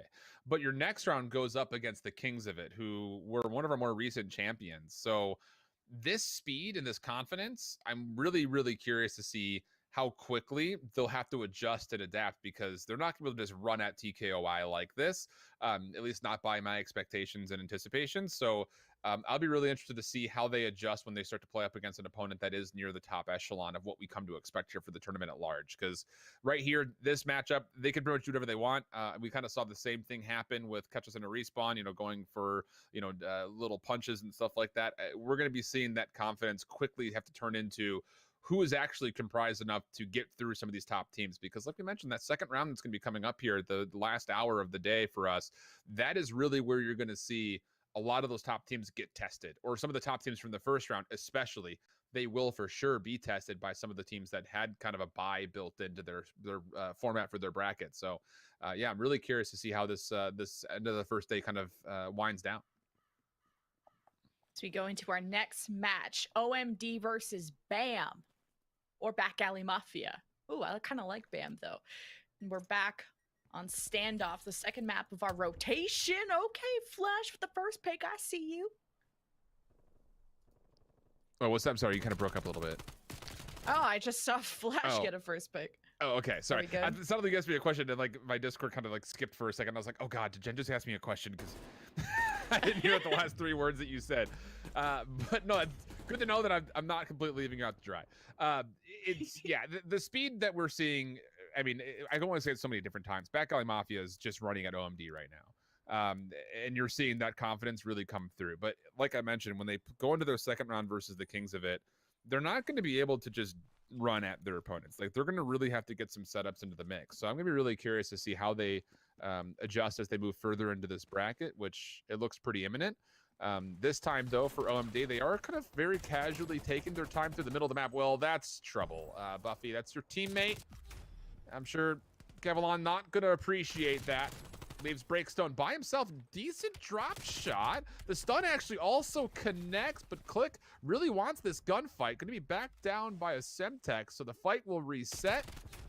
Health will regen, and actually the pistol will be brought out to get the final kill. No, Alan was mentioning things like drop shot, or you might hear us say jump shot, and it's kind of a name drop. You can actually both stand, crouch, and lay down in this game. And a drop shot is when you go from standing to laying down just like this in a matter of kind of half a second, and it's hard for the opponent. You get an advantage by doing this drop shot because the opponent has to follow your whole body down, and you have less kind of area to shoot at when you're laying completely down. And then jump shot is when you want to maybe jump around the corner to try and mess up the aim of your opponent. Yeah, it's something that was very common in the most recent Call of Duty. Drop shotting in Modern Warfare was very, very popular. You see it a lot in Warzone. You have to have certain attachments to be able to successfully pull off that maneuver here in Cold War. We don't see it very regularly at the top levels, but it is still something that does occur, especially if you have kitted out your weapon to allow you to go to that prone position quickly. Opening kill from Breakstone with the scope was nice on the Click, but the following 2 kills all turn up in favor of Back Alley Mafia, which means Buffy 1v2 situation. Bomb is also being planted at B, so they're going to have to work their way for a defusal as well. Good shots here, but not good enough to confirm the kill. And Back Alley Mafia go up 3-0. You see, and you'll be able to see the kill feed, or I hope you guys have caught on to that point in the bottom left. There's a kill feed, and this is what I wanted to bring up was Braystone got a headshot, and you can tell it's a headshot because it says in the kill feed, instead of it being, you know, this person, weapon, another person, which means that person killed this person, it'll be, instead of the gun, it'll be a skull with usually a colored circle around it, meaning a headshot, and that's, usually that's it. It's 1 shot, 1 kill, especially with a sniper. So, Back Alley Mafia 3-0 over OMD. Kvalin, nearly gets the chance to find first blood, but Flash beats him to the punch. Click also finds another. Buffy looking for the trade, but, well, the results really speaking for themselves here. This has been one of our more convincing opening rounds, I would say. And I think it's just, you know, again, we talk a lot about the weapons that are coming into the mix. You're seeing a very meta loadout. So I would not be surprised if these guys are, you know, experienced with some league play experience, kind of in the multiplayer of Cold War, or specifically if they've been spending a lot of time kind of watching over the Call of Duty League and maybe doing a little bit of copy and pasting of what the pro players like to use. And the only player who's really not using a weapon that you would see in the CDL is Killer Shadows here with this M4. We've already talked about that one enough to beat a dead horse into the ground, but it's still a very powerful weapon. So they definitely know how to build an advantage just off their loadouts. We've talked about that a lot. So you can definitely go to figure that this squad is looking like they could be a favorite maybe for the tournament at large. I mean, especially for this. Bomb already planted at A. Killer Shadows shot at from the left, steps away, stays alive through a stun, but unfortunately stuns themselves. May not make a difference though. Click was there for the help, and the third kill comes in very quickly after to get up to a 5-0, and this could be 12-0 overall between the 2 maps, which would be a great way to start off the tournament for these guys. Yeah, pretty decisive, but the things that we're seeing dancing around like this is not just for fun. Mechanics involves having good aim, so you're not spending too much time spraying the air around the person, but rather at the body, and also the way you're able to move around the map, whether it's using those drop shots as an advantage or crouching behind cover, and you can crouch up and down from standing to crouching position, thank you Flash, just like this, so that it confuses the aim of your opponent. But sometimes if you crouch and they're going for a body shot, then as you lower yourself, it turns into a headshot. So, Yeah, be true. careful with this advice. Yeah, that's something that comes into I feel like my gameplay more often than I was like, oh, I'm gonna get cheeky. I'm just gonna crouch around the. Oh, never mind. Right in line with the headshot. But this time, how about OMD? Full 3-man stack over towards A, but Kavalin will fall for first blood. Semtex will actually take care of Buffy. And that means there's only one player left, and they will not stand tall for too long. So 12-0 in the opening round for Back Alley Mafia. They get into round number 2. But like I mentioned, I'm really curious to see how well they'll do against TKOI. That squad is one that I think all of us were looking at, including the people that put on the tournament, as potentially being a favorite with their recent success they had found in other showcases before. So it's going to be a really, really dicey second round for sure. And that's where, that grenade kill wouldn't have happened thanks to a trusty flak jacket and also not looking directly into the grenade's eyes. Not that it has eyes, but getting too close to that. You get maybe 2 seconds to move away from a Semtex because it does the beeping and then the whistle, and then usually you're dead after that. Well, as a frag grenade, it's different than a sticky grenade because you can, quote, cook the grenade. Kind of real life interpretation here. You pull the pin and it will explode in a certain amount of time, so you can hold the grenade and time it just so perfectly that it explodes when it hits its destination, so the person doesn't have time to react. Or you could also blow yourself up, but wouldn't recommend that. So been really liking the lethal usages out of both these teams. Yeah, and that's something that, again, those little things that we keep talking about, they amount to showcasing us the different tiers that you're going to start seeing some of these players and some of these squads cumulatively really start to showcase. So yeah, I'm really curious, I think, just to see how the second round will essentially go. That does mean that we only have, I believe, one more match in this round of 24, which means that we're, one match away from getting what our top 16 will look like. And by the end of the day, we'll only have 8, I believe, that will remain. So yeah, we're getting a little bit down to the wire here when it comes down to who's going to be with us getting into that second day, and more importantly, who could possibly extend that run into Wednesday for the semis and grands. We're about to jump into the match of VZ Media versus Quazette COD. And this is probably what I've been hired for. My French, I get to use it for the first time since high school. It's just a little bit of help in the pronunciation and apparently bad translating to part. I'm sorry, OMD. I don't know companies outside of fast food, unfortunately. Well, but it could have been a double, a double meaning, which would have been really good on you. I was believing you. I was like, man, Jen really figured this one out. This is Da Vinci Code level deciphering going on over here. And here's how your bracket is shaping up. So yeah, last round match, VZ Media Quazette, and we're just getting into lobby now. Yeah, I'm really interested to see these two in particular, just not only because it determines who gets into the top 16, who doesn't, but mostly I'm just trying to get some rehearsal on saying Quazette COD, because I don't have any French background. I took a little bit of Spanish in high school. It's all I got. And as we already learned, that is not translatable just into French, because I've already messed up on Los Fleas badly. I really kerfuffled that one badly. So. Hey, I said can wrong for a long time. This is my first can event, and I'm not going to embarrass myself in all the wrong ways that I've said it. We will be going into this match pretty soon, and we'll be finishing off our second round. But then we'll be back tomorrow also with more Call of Duty action. And Wednesday is the grand finals. Alan and I will be there breaking down all of the Call of Duty for you gamers out there or non-gamers. We're trying to translate all that gamer jargon. So if you have any questions at all, we'll be watching chat. We're totally, no question is stupid. As my teacher would say, only stupid people or something like that. But I'm not my teacher. Any person can ask any question. We'll help you out.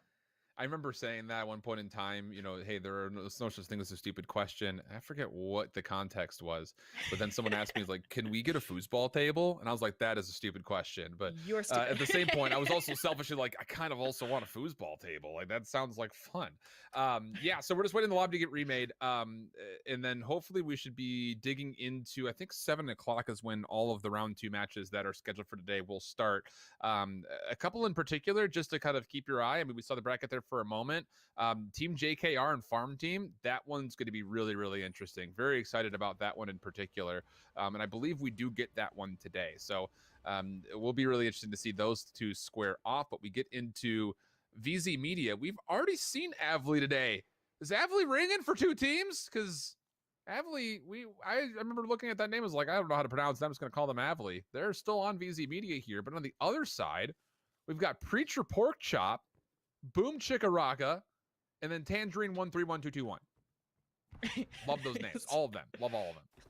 Someone put the area code or zip code in there. Also, just biased towards Tangerine, you know, fellow fruit. Don't stick that wall. That's something that I don't like about some texts is if you throw it just a little bit wrong, it could also kill you. With frag grenades, they'll bounce. And speaking of that, Bad Rose gets that opening pick, but traded right back. You know, you would think that Tangerine is putting in these numbers for significance, but we neglect is that Tangerine 1 through 131,220 were already taken as a username. So had to go to 131,221. That's the way that works. Boom Chickaraka, though. Surprise. Second kill in the round, right from behind. Surprise indeed. And Bad Rose is not close to this B-bomb. You're going to have to come right back down the staircase to make sure that the fuse does not come into the mix. And as they check, there's one. Could you find the second? Preacher Pork Chop not taking the challenge initially. And now all of a sudden, Bad Rose is in a very favorable spot. The time is becoming an issue. Preacher Pork Chop cannot track down Bad Rose, and now there's not enough time to defuse. Gotta ring around the rosy. But remember, if you're near the bomb when it explodes, it'll take everybody out. It doesn't matter if you plant it. The bomb has no friends when this goes off. But at least in Search and Destroy now, kill streaks don't matter, so it doesn't matter if you die. Just preventing that defuse. So you need to check on that bomb at least at this when there's 8 seconds left to make sure nobody's on it. And if nobody's on it, you can run away even when there's 3 seconds left because you also don't want to be taken out. Kind of hurts the ego a bit. A little bit. But Bad Rose, a beautiful finish to the round. 3 kills, clutches up. And now for Boom Chickaraka. I just want to say it with as much flair and pizzazz as I possibly can every time I say the name. Shakalaka. Yeah, exactly. That's the vibe that I think we have to be going for, surely. But with Boom Chickaraka, moving towards A for her plant. Preacher Pork Chop and Tangerine will be playing to the middle of the map. They actually keep the bomb planter safe by finding Shredded on the engagement. And that means that it will be a 3v2 situation. But Bad Rose, 4 kills now in a row from up top, makes it a 2v2. Oh, now we get the name Boom Chickaraka because Boom Chickaraka is a girl. So that I love that name even more now that you got Chica in there. You know, I'm working on my Spanish. I think Chica means girl. So anyway. Correct, it well, does, yeah. Okay, thank you for checking. And now you see that VZ Media has to try and defuse this bomb. There's only 10 seconds left. Preacher just has to prevent that from happening, and then the job is done. Bad Rose didn't see Preacher Pork Chop. Oh no, the bomb was so close to being defused, but Bad Rose, who was in the sights the entire way, never actually saw Preacher run underneath because the gun model was covering that angle. That's so unfortunate. Here's the final play.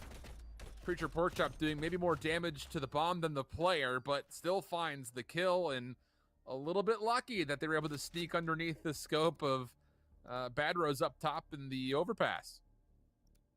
Fun fact, the bomb is in fact great cover to lay down behind. Usually you want to plant the bomb in that way, and shooting it does not make the bomb explode any earlier or do anything at all. It's just pure cover. Thankfully, it's not a bomb of gasoline or something. I don't know what it's made out of. I don't follow COD lore, but all I care about is VZ Media is on the attack, and they're going towards, it looks like the A site. Yeah, it's kind of an anticlimactic explosion, isn't it? It's like, who is putting these critical supplies out in the middle of nowhere? And why is the bomb explosion not more epic? That's such a valid point. We'll see how this one goes, though. Bomb planted over by A, and this area inside of lockers will be where VZ Media try to put their post plant together. And this AK-74U had 300 rounds of ammunition to spare. That was a terrifying loadout. That is the definition of bullet hose MP5 right there. I've never seen that much ammunition for a submachine gun before. That's wild. Oh, sliding around the corner. I miss, like, different Call of Duties had different things too. Remember when there was like dolphin diving where you World would War do this II. really dramatic dive to the ground? And I never Yeah. felt like those were useful to me anyway. Yeah, that was a Sledgehammer Games mechanic. World War II is the most recent one that had that mechanic, and it was always funny watching Capture the Flag and someone be like 5 feet away, and it's like they nosedive right onto Capture. It's pretty great. Yeah, slide canceling has been the hot topic for Treyarch games, being able to do that like through Black Ops 4, obviously here in Cold War as well, where you only go to the slide animation for a little bit. Then obviously for Modern Warfare, we had the double sprint. Yeah, the movement mechanics have always been, I think, where the skill gap for a lot of the Call of Duties has been built into, as we see Boom Chickaraka finding a kill midside train, but gonna have to do more than that. 1v2 situation, the bomb not currently being defused, but Shredded jumps on. Hipfire good for one, sees the second over the top of the bomb. Boom Chickaraka! 3 kills, and that will be now a 2-2 tie as we go into round number 5. Yeah, Quazette with the cross up. I've just been waiting to say that. My Canadian is like so good. cross-checking. Quazette. I'm French and I'm not 100% sure. I'm pretty sure it's like a company thing. I don't want to start coming up with foods in my translation of these company names, but at least VZ Media, pretty straightforward. Speaking of VZ Media, Bad Rose is 7-1. 7 kills, 1 death. Yeah, really good start. And it's starting to get countered after those 3 kills from Boom Chickaraka, 6-3. So we've got some heavy hitters, one on either side so far. And who knows, maybe it could just be one of those like ancient Greek warfare where you just send out your best champion, we'll send out ours, and that might just determine the outcome of this series. Unfortunately, though, the champion for VZ Media has been downed by a teammate. We don't love that, and then Shredded also falling to a Semtex means it comes down to Avi. That's going to be a 1v3 situation. The good news is the bomb is in hand here, so all the tools necessary to clutch up the 1v3, you would feel like. 2-2, the closest game we've had so far. A huge double kill by Avli. 1v1. Can they get the ace, killing everybody on the opposing team? This is so incredibly difficult to do, but an achievement that everyone strives. You drop the trophy system. This would negate tacticals, lethals being thrown. It's always good if you're kind of defending a certain area, but moving away. It's Avli versus Tangerine, just trying to find each other. It's a bit of hide and seek in COD sometimes. Got to keep in mind the clock is not always your friend, but Avli going to be able to find the timing on the gunfight. So yeah, great 3K Boom Chickaraka, but Avli says I can also prepare the same circumstances, and this double up, beautiful. Nice little hold down the trigger moment to get 2 kills. Actually, last bullet in the mag was what finished it off. And then finding the third with some blessed timing means that VZ Media break that 2-2 deadlock, now up by 1. Now the round starts. VZ Media will be defending. Quazette COD will be attacking. They seem to really be preferring this ace site. This is where you can have an AR, an assault rifle, someone with an assault rifle, climb up. Yes, you could climb this map, go into this building, and you can watch over the bomb. Usually see if someone's on that opposite cross, that bridge on the other side. And that's an opening pick for the attack. The initial take here at A, it looked promising with the first blood, but it has come to a bit of a stall, and a lot of that is because Shredded has thrown out all of their utility, but does not check up top in that control room. But Avi from behind finds one up the staircase, goes to the reload, a preacher pork chop right next door, but they just barely miss each other. Meanwhile, bomb has been planted. Good patience from Avli, finds the second kill. Could it be 2 rounds in a row? 1v3 situations in the corner! Avli, 6 straight kills. Both of them 1 versus the world and VZ Media. Now go up 4-2 with more heroics. Hey, we knew we were going to get a mix of talent in this day 1, but we're definitely having some standouts. It's, Avli, Headliner, Phantom, Goose Island Bob. We've seen so many players shine bright on these different teams. I'm so excited for how the rest of this Can Classic is going to go, because this is just day 1 and we're having that amount of talent already. Yeah. I mean, Avli's done this all from just kind of getting around the backside of Quasset COD. Like, a lot of these gunfights, no one's shooting back at Avli because they're finding the timing from around the back or from the side, and it's just good manipulation of the map. So all of a sudden, 6 kills in a row to 7-4, and has helped their team go to 4-2. Now onto the offense. Shredded who has had a couple of unfortunate team kills so far, will be trusted with the bomb to try to plant. Avli working on their 7th kill straight, and will be here to help protect, and Preacher Porkchop runs right into the line of sight. Bad Rose would have been there to assist. And with that kill, bomb will be planted, and it leaves Tangerine in the back to try to work their way with Boom Chickaraka from the front. See that in a 1v2, VZ Media have the bomb planted, so you're already more relaxed. Not super relaxed because you got to find out where Boom Chica Rocket is, but all you got to do is prevent the defuse, and you'll win. Boom Chica could live through all of this, but VZ Media about to come and pinch from both sides. Boom Chikaraka, she's on the bomb. I think she's trying to defuse. Diffusing. She's halfway there. Someone needs to check. Oh, and they do check. I was about to say, like, this is looking like what we like to call ninja defuse, where you just kind of sneak up on the bomb and defuse it without anyone ever looking at it, but not to be here. Boom Chikaraka. For some reason, I'm thinking of Jim Carrey movies. Every time I say Boom Chikaraka. It makes don't you know want to why. say it with the jaw and everything. Yeah. Boom Chikaraka. Yeah. I could actually picture one you. I round don't away. even need to see you. I could actually see you already doing that with your jaw. Just the Yeah, you Jim just gotta Carrey. stick it out like you're ready to Yeah. scoop out some water. But 5-2 VC Media, 1 round away. And we're almost seeing double-digit kills from Avli and Bad Rose. This is really impressive. Avli will actually find their 9th. Finds first blood, tracking down another. Preacher Porkchop is being chased.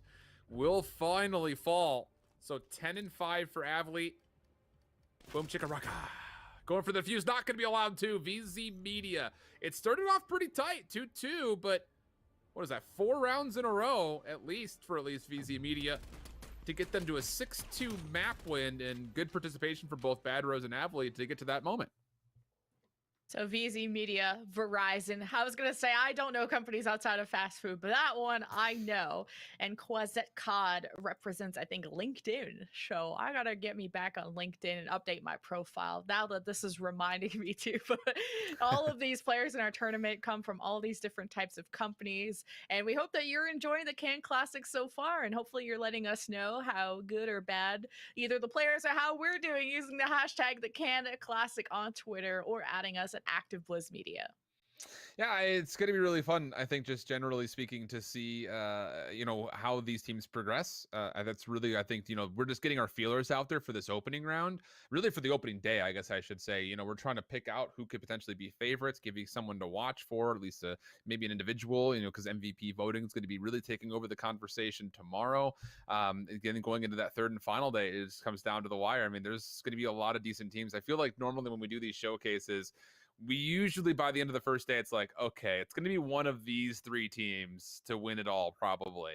This is going to be a tournament that I don't think we're really going to be able to necessarily definitively say that, because we've got a number of really good teams that are out there. And I'm not even just saying that. Like, there are some pretty talented squads out there compared to what we've had in the past. So everyone coming out for the Can Classic and coming out looking pretty solid for the most part throughout this opening round of 24. And Alan, in your professional opinion, now we're kind of the judges of the good and the incredible players. What are you judging for when you look at a player? Are you only looking at kills and deaths, the overall KDA ratio? Or is there something more a player can do to stand out? Because, usually your objective player, the one who holds the bomb, isn't going to get a ton of kills. So what makes a good to incredible player to you? A lot, I think you can actually decipher just based on the individual player movement. That is a huge skill gap, and we kind of already touched on this. It's actually kind of a nice segue. There are different elements of the game that change movement-wise. In this one, it's all about things like little slide cancels and trying to maximize how much speed you can produce around corners and essentially giving yourself an advantage when you get into a 1v1 gunfight. We've seen a couple of players really showcase that here on the day. The other thing that I look for is just consistency in shot. Really, consistency in how well they're shooting. We usually say, are they shooting straight? Because very regularly, especially with controller, if your auto aim doesn't really necessarily lock on, your aim assist lock on really great, like you can kind of get really, really shaky shots. So if you're able to combat that and use that aim assist in a way that really provides you shooting really, really straight, that's really another good indicator as far as how good they are. But then even beyond that, I think the 3rd and final point is just what weapon are they using? I hate to kind of default to, if they're not using meta weapons, they're probably not great players, but typically you get you get 6 of one and half a dozen of another, right? Like if you're using a certain weapon and you're also participating in the kill feed very, very, very good, typically means that you're probably a pretty capable player overall. So those are kind of the 3 things that I normally look at when it comes down to how good or how much improvement do certain players maybe need when they go through these tourneys. And this is a good point that you bring up of the fact that this tournament has crossplay. You have PlayStation players, PC players, Xbox players, and this thing called aim assist that Alan is mentioning is something that consoles have where it's a little bit more difficult to aim on a little joystick than it is to have full movement range of your arm on a mouse and keyboard on PC. So aim assist on consoles kind of as the game, it tightens up your aim a little bit. So it kind of magnetizes your aim towards the body of a person just to help out, like the word says, aim assist, while as I believe PC doesn't have that or not as much. So it kind of tries to even up the advantages, disadvantages between console and PC. Yeah, and it magnetizes, I think, the best way to describe it, because there are different settings you could put into your aim assist to determine at certain ranges or certain speeds how much it magnetizes. So like if you're using an assault rifle, you're typically sitting at longer range. You want that thing to not just lock on, but also slowly transition. Whereas if you're running an SMG, you're much more closer. You actually don't want it to lock as easily because sometimes you have to whip your stick around. So there is a couple of settings differences that will allow you to maximize how that aim assist works. So those are the things that for sure I think will definitely impact how good or bad a certain player may be participating when it comes down to the tournament at large. Well, we're going to throw it to a commercial break, but when we get back, we're going to get to know some more bad, good, and incredible players and everything in between. We'll see you after this.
Doing damage. 4 kills in a row for him.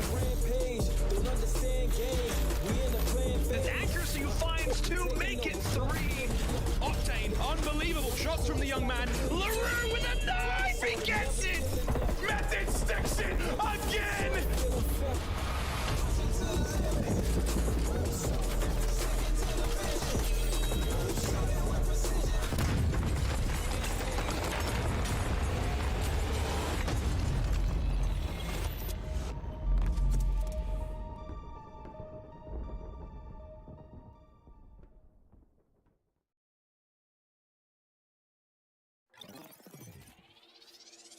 It's game time!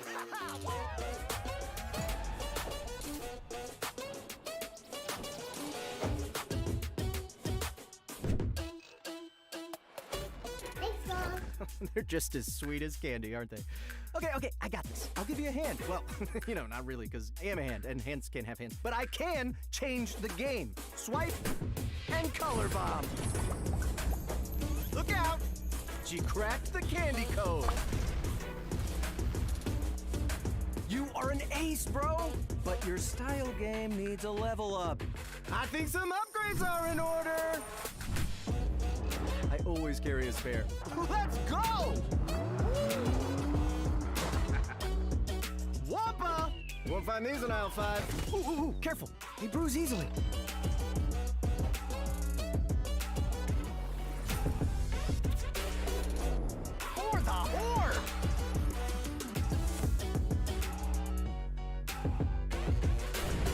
lock and load. This might be my greatest gift of all. Gaming has gone pro, and I'm taking you all with me. Now that's how you change the game.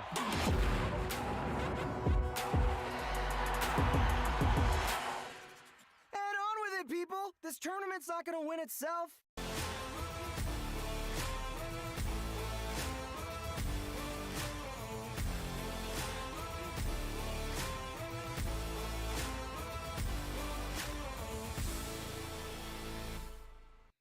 Welcome back, everybody, from the brink to Activision Blizzard Media's Can Classic. It's Alan and Jen. We're bringing you to the second round of matches that I think are ready to start soon.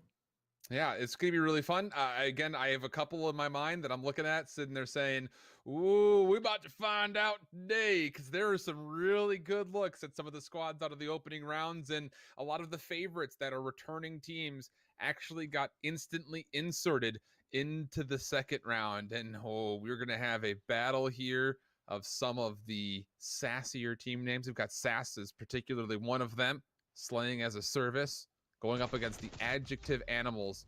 And I'm not going to lie, there are a couple of animals in their names, but they're not, outside of Classy Otter. That's the only one that I'm seeing that has an adjective, so I'm already judging. We're judging. Carpe diem. Come on, give him an adjective. 2v3, the attacking team being adjective animals. They've actually left the bomb behind and never recovered it from said dead body, and as they're running to do just that, it's up to Kato G to maybe clutch this up for the attack. Well, he's found one, but the problem was the second was immediately behind him, so there really was no chance. So really now, Jen, I don't know if they told you this or not when they brought you in for the job, but our job has now turned from not just casting Call of Duty, but we have to assign an adjective to Carp's name. That has to happen. The team name suggests it, so we must provide. So we'll have to find out. As he's got the Krig 6, again, meta weapon, but a pretty advanced scope. So I'm going to keep that in the back of my mind while I'm toiling through what exactly I want to adjectivize. Adjectivize? Is that a pronoun? Can we use that as a... I don't know. Well, We should be the language experts here, but probably I'll leave that to you. Drew has the bomb, though, for Sass, and you can see by those red triangles, they have some mid-map control. They're crossing over to A, and this bomb's being planted. Yeah, this is going to be really a really solid look here, because not only is the bomb planted, but you can get away and set up a post plant around this bomb site with a lot of freedom. For the adjective animals, they're going to have to try to retake this largely, you'd feel like, through the middle of the map, which that play mostly has been sniffed out. Classy Otter on the play through Laundry has done well to find one, but more kills required. Time becoming a problem. Now Astro Black by themselves. Going to see Carp up top. Shots not fully going to connect, and, well, Carp, we might just need to say clean Carp, because those are some really clean shots coming into the mix, as he will be not only able to find the kill, but leave enough time for Kato G to get the defuse. I mean, Raid was my all-time favorite map back when this was first released way long ago, and there's just so many of these little blocks, those cement blocks on the left side of the map where that white van is, that are cement and you can't shoot through it. There's also some vehicles, like you see that burning one there, that will explode. So there's a lot of dangers and places to hide around and places to sneak around. So you really got to communicate with your team about where you're going and who's where. Yeah, it can be really difficult once the bomb is planted at A to clear all of those lines. So we'll be really interested to see if Sass will continue to try to make a play towards A. But we'll have to wait until their next offense to determine that, as it's going to be the adjective animals looking over towards the B site. This outer pool area can be a bit difficult to get to the bomb, but a good first blood from Kato G means that there is a 3v2. Semtex to clear out the middle, and Carp will appropriately go for a swim as he moves through pool. But watch out from Drew, getting around the back. Should know Classy Otter's in the corner. Does he read Carp over towards pool? Might not make a difference, because Kato G from behind watches his back the entire way.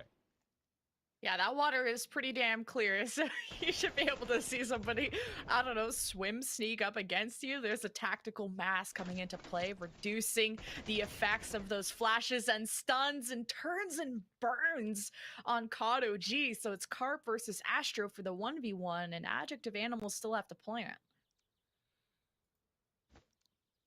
This is going to come down to who sees who first right now. Astro Black moving into kitchen will actually track down Carp before Carp knew what hit him. So 2-1. It's been all defense so far as well through these first 3 rounds. So we've got ourselves a pretty solid matchup to start. And there's that angle from Kato G.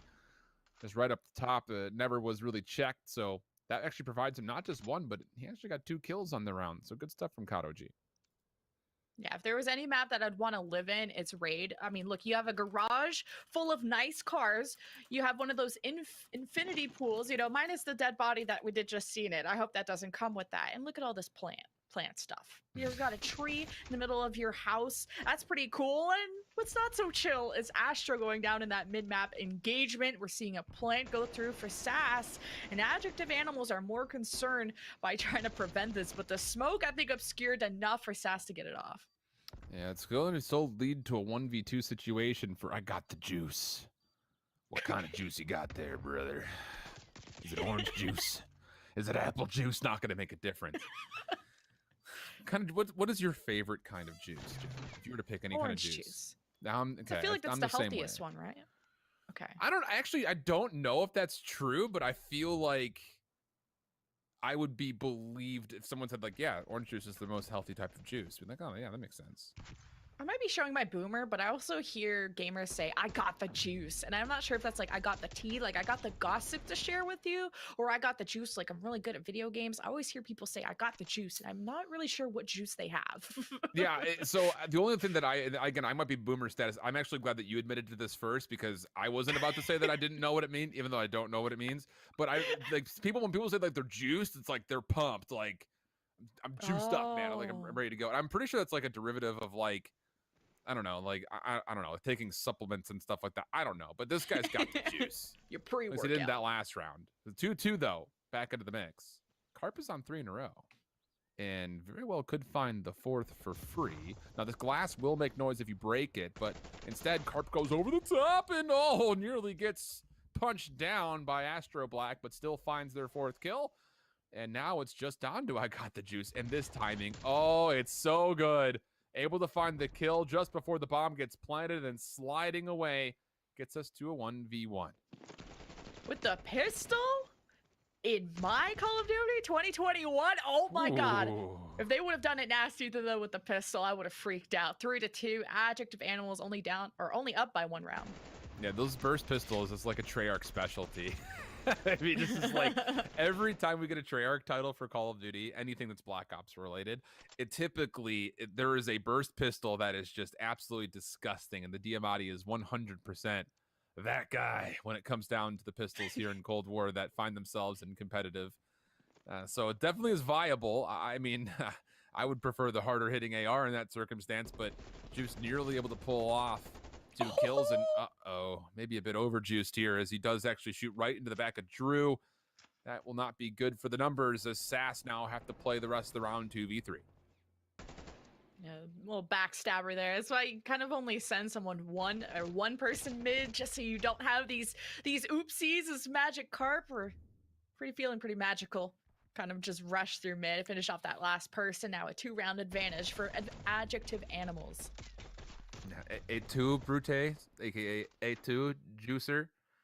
A2 Juice. Caesar stabbed from behind by the juice. But 6 kills in a row for Carp. Okay, so wow. I'm sticking to clean Carp because he's been solid. I mean, you even saw that little bit of a dive into the pool. I mean, really good breaststroke formation there going on. Looking very fundamental in nature, but beyond that, 6 straight kills, 8-2. Carp has been impressive. And now the vanguard of this push over towards A. He'll be the first one forward, trying to clear space for Classy Otter to make their way on for maybe a plant. That's when you got to throw either lethals or tacticals up in that window where I think that's where number 5, that's I Got the Juice, is hiding. And a lot of people like to go on this exact flank over on the other side while hopefully not trying to break the glass, but I know it's hard to do so. Gets the climb and the sneak up, and that's textbook by Carp. That's twice in a row, 2 offensive rounds. He's made that same rotation. It's panned out both times. Astro Black trying to rotate over, doing the sneaky crouch step, but not going to get past Carp, who's now on 8 in a row. 10-2. Bomb being planted today. Last member for SAS coming around the back through driveway, and that may provide an opportunity for 1 free kill. Saw information onto a player going up the staircase, gets the kill onto Otter. Nice trophy system to go down. That'll keep him safe, as you mentioned, from any incoming utility. But as you continue to dance around the statue, he ends up finding himself right in the line of sight, and the adjective animals really started to run away with this map as they've won, I think, 4 rounds in a row now. This is such a tough map for the attack because I feel like there's so many good power positions for the defense, you know, like the one where you sat up on that window, like I got the juice where he was at.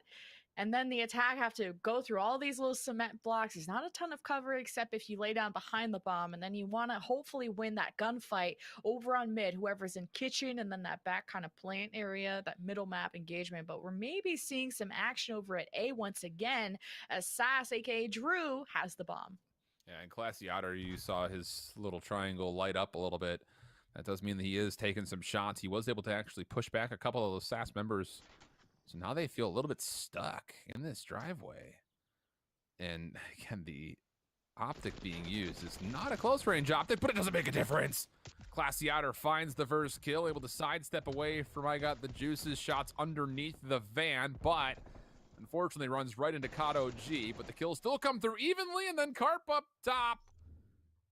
That puts him, he's 11-2, I want to say. Finish off the game. So 6-2 overall for the round, or for the map rather, but clean Carp really getting the job done for the adjective animals. That might be the best player in this tournament. Yeah, we were kind of waiting to see who was going to be the player with the double digits, but you know, I asked you at the break of like, is it just kills that define how good a player is? Yes and no. You know, you definitely are going to get a lot more work done if you can kill a lot, but we're seeing how those objective players, like I'm looking at Nemesis and Dorfinclus, you know, those objectives. Yeah, diffusing and planting just as important. Yeah, I'm going to have fun with Dorfinclus's name. That's for sure.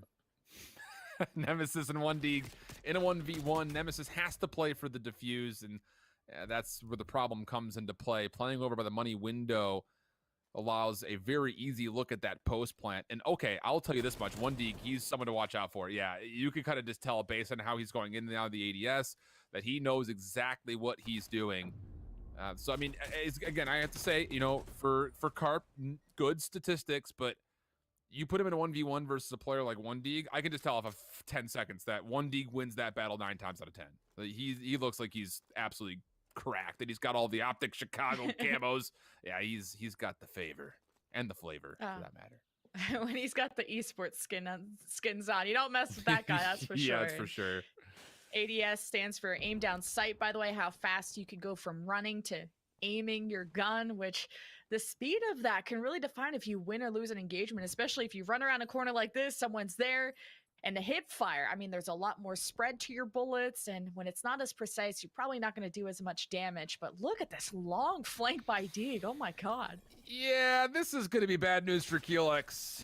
Well, actually, Deeg doesn't even take any shots because not Harry Z. He's going to find the first 2 eliminations. Dorfinclus moving over towards A. Nemesis is rotating that direction, and they will meet. But it's not a friendly engagement. The welcoming party, not so welcoming, as WQ United go up 4-2.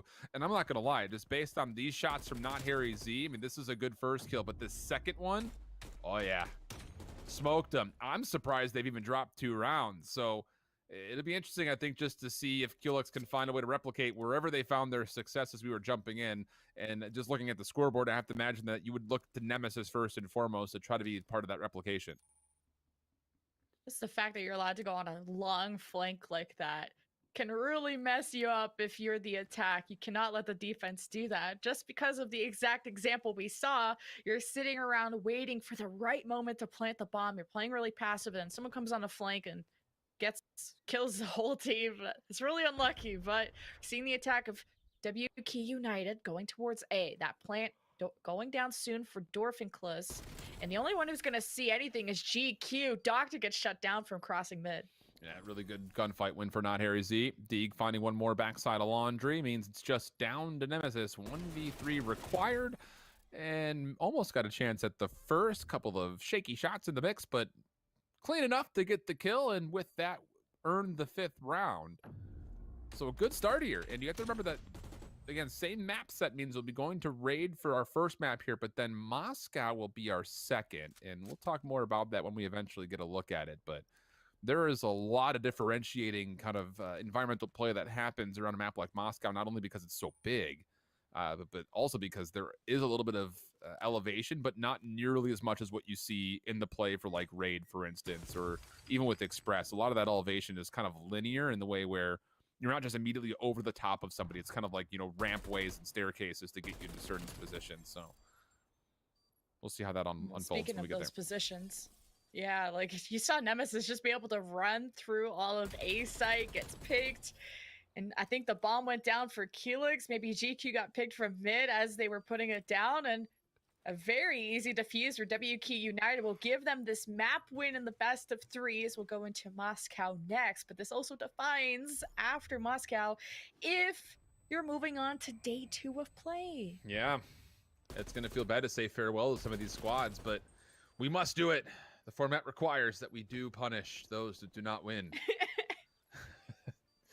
But I mean, it's just one of those things that, yeah, we've seen a couple of impressive statistics being popped up from a handful of players. And even though technically speaking, OneDeeg does not come away with the most incredible stat line that we've seen so far, he still, I think, should be in the running for like MVP consideration, especially like over somebody like Carp. I would even say, just to kind of give a 1-for-1 comparison. Yeah, Carp had a good game, but I just don't think if you put those two in the same lobby together that Carp is going to find nearly as much favor as OneDeeg would. So we'll see how things unfold, but we'll step away from that conversation and into the immediate of Adjective Animals. 1-1 tie currently in our second map versus SAS. It's been largely the Kato G and Drew show thus far through these first 2 rounds. Stun from Kato G actually does not connect. Semtex doesn't quite get the distance it was looking for, so now the gunfight over the statue goes the way of I Got the Juice. He finds 2. Classy Outer hoping for a trade, but will not be allowed to, just gets overwhelmed, and SAS able to get their second round in tow. Well, with this new match that we're seeing, there's a few players running laser sights on their weapons. Alan, can you break down kind of what's the point, or, you know, pros and cons of, because it's the first time we're seeing this. Yeah, so the laser sights always inherently give you extra accuracy when you're shooting from the hip. So whenever you're not scoped into your optic, or your iron sight, if you're just kind of firing that as you're going from a running to shooting motion, it'll give you a bit of extra accuracy. Now, normally that is a low priority attachment onto your weapon customization, but like we continue to mention about things like tactical masks and flak jackets, there are other different types of wildcard perks that actually allow you to attach more overall customizing attributes to your weapon. So if they're running the Lawbreaker, which allows you 10 attachments, you can essentially put anything you want on your weapon, which very well seems to be the case for some of these players that are running that laser sight. At least a bomb has been planted for SAS. They're throwing some lethals and tacticals down the escalator where the defense are hoping to come from, but I don't know how much this defense can do. Drew with the 2-piece, SAS with a 2v1 versus Carp. Those are 2 really good kills from Drew on 5 in a row. Looks like Moscow's is playing. Oh, careful, that's your teammate. Oh my God, he almost just smoked his squad mate. And actually now Carp sliding around the back does eventually get red and is dealt with. But for a second there, I thought Drew is about to completely demolish his squad mate coming up escalators. But these 2 kills, great. The first one, brilliant. Reads the second, goes to the jump shot, straight into the kill. No problem for Drew. Beautiful double. Had him with the fake too, like, oh, to the right door, to the left door. Got to pick which one the right one is. And Carp at that moment did not see that coming. But SAS with a 2-round lead, they're going to be back on the defense. You could see that right below the scoreboard, who's attacking, defending. You could also see the bomb, who's carrying it, which currently is Carp. And once the bomb is planted, the A and B site, they're currently black, but they'll glow the color of the attacking team once it's been planted. You'll also hear the sound of the beeping once that goes off, but there's first blood and second and third. Drew is the last one left, and the round's already over. SAS with the round win. Yeah, I think there was a lingering grenade that went off inside of this hallway over here while Drew was on the back of the play. Because initially, Carp is able to not just secure the first kill, he actually helps out with the second. But yeah, that nade right there from Astro, I believe, does connect. It does onto Classy. So that little post-mortem Semtex that comes out is enough to secure a kill from the grave. And that, it provides Drew just an easy 1v1. He's on 7 in a row, 8-1 situation overall for his kill-death ratio, and now a 4-1 tally in map number 2. It is best of 3, so if SAS can continue this success on Moscow, they will go to a third map, which I believe actually puts us back to Express.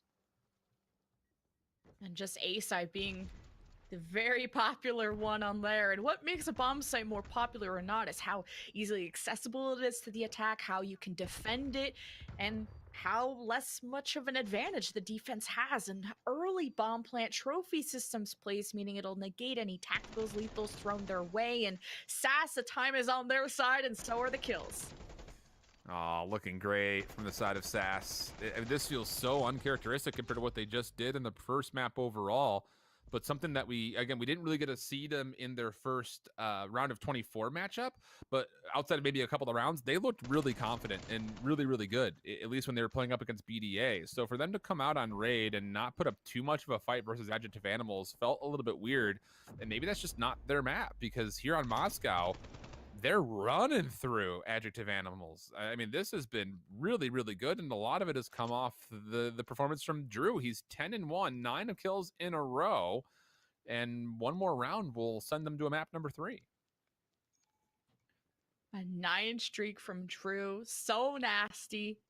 Now you got Classy Otter. At least one of the animals will pick up the bomb, and we're always seeing these A pushes where you could take that perimeter approach, going to the very outside of the map with a sub, or going through escalators. This is where the defense want to take advantage of, because now aiming down the side, Drew got cold feet, decided to go out the other door instead of take the challenge, and it's Adjective Animals with first blood. I got the juice from behind, though. Maybe a chance. Sees one. Lots of damage. No kill. Oh, and there's the rest of the team, and you ran out of ammunition. That's going to feel unlucky. Bad. That's True, big time unlucky. That seems really rare to run out of ammo.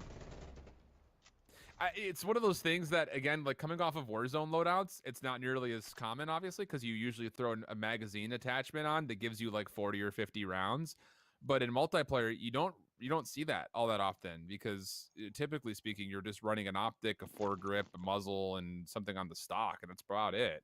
And that may have been the case, as you know, we'll take a look to see what I Got the Juice has when he pulls it out. I think he's got the Krig on his back shoulder, but I would be surprised if he has more than 40 shots. Yeah, so that's it right there. Smoke will come through as I Got the Juice will try to hope that his teammate can get the plant off, and Drew will stick for this. Semtex will at least tag him up for some damage. The second one gets him down to 2 HP, but he stays alive, takes the gunfight, and he wants more. Goodness, Drew.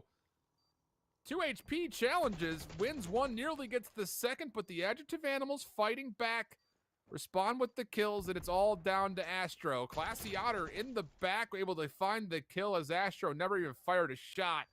And the defuse will be there for the Adjective Animals to find their third round. Yeah, Adjective Animals going on that flank was so big, and maybe I would expect SAS, if you're going to have that player jump on the bomb, go for the plant. It wouldn't be a bad idea to have the flak jacket perk after I saw what I saw to reduce the explosive damage, just because it would have, he got lucky that they were able to get the bomb plant off even after the damage of the Semtex, which of course the further away you are from the grenade, the less damage it does, but the redder your screen is, that means the closer to death you are.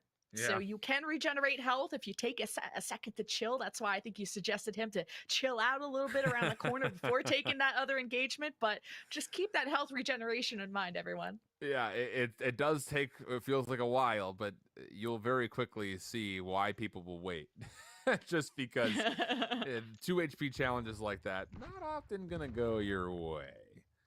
But we'll see how things unfold here, as there's going to be a lot of battle right through the middle of the map. These escalators, really one of the only places of leverage that you're going to have when it comes to elevation on this map. And even then, it can be difficult, because when you look down that little hallway, there are some spaces where, you know, your opponent on the low ground actually has a pretty favorable position. That one will showcase exactly what I mean. So it's down to Classy Otter trying to get this one going, but not going to be able to. 6-3, and SAS has already forced our first map number 3 so far in the day that we've been able to see. Still, SAS are looking like an incredibly strong team just in this tournament in general. When you have, was it Drew that dropped like 12 kills? We are just hot dropping into different maps or different matches going on, as we'll check back in with WK United, who are 4-0. So no worries there. There's a knife kill. This is how great this series is going. Yeah, I think we're starting to see that. That's actually from Keelex. That's Nemesis who pulled out the samurai sword.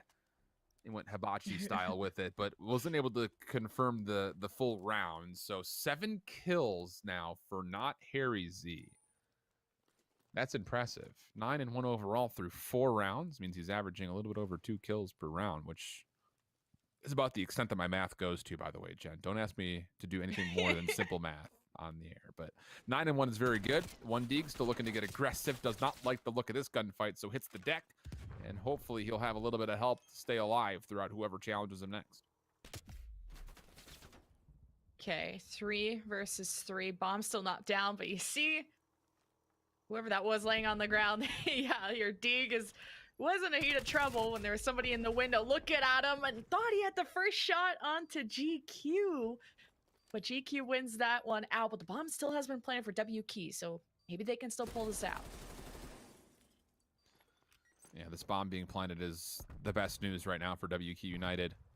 You've got Not Harry Z watching lobby, trusting that Dorfin Close can hold down the escalator's push through. First shots. Oh, Not Harry, not loving the shots. The bomb's being defused. You've got to check. No one's checked it. Oh, the nade comes off. The bomb will be stuck. And, well, the setup was okay for the post plant, but you have to communicate. When was the last time you checked the bomb? Because that was being stuck for the defuse pretty early on in that engagement. Oof. That's kind of Oof, graphic. indeed. Kind of like Oof, fell indeed. over.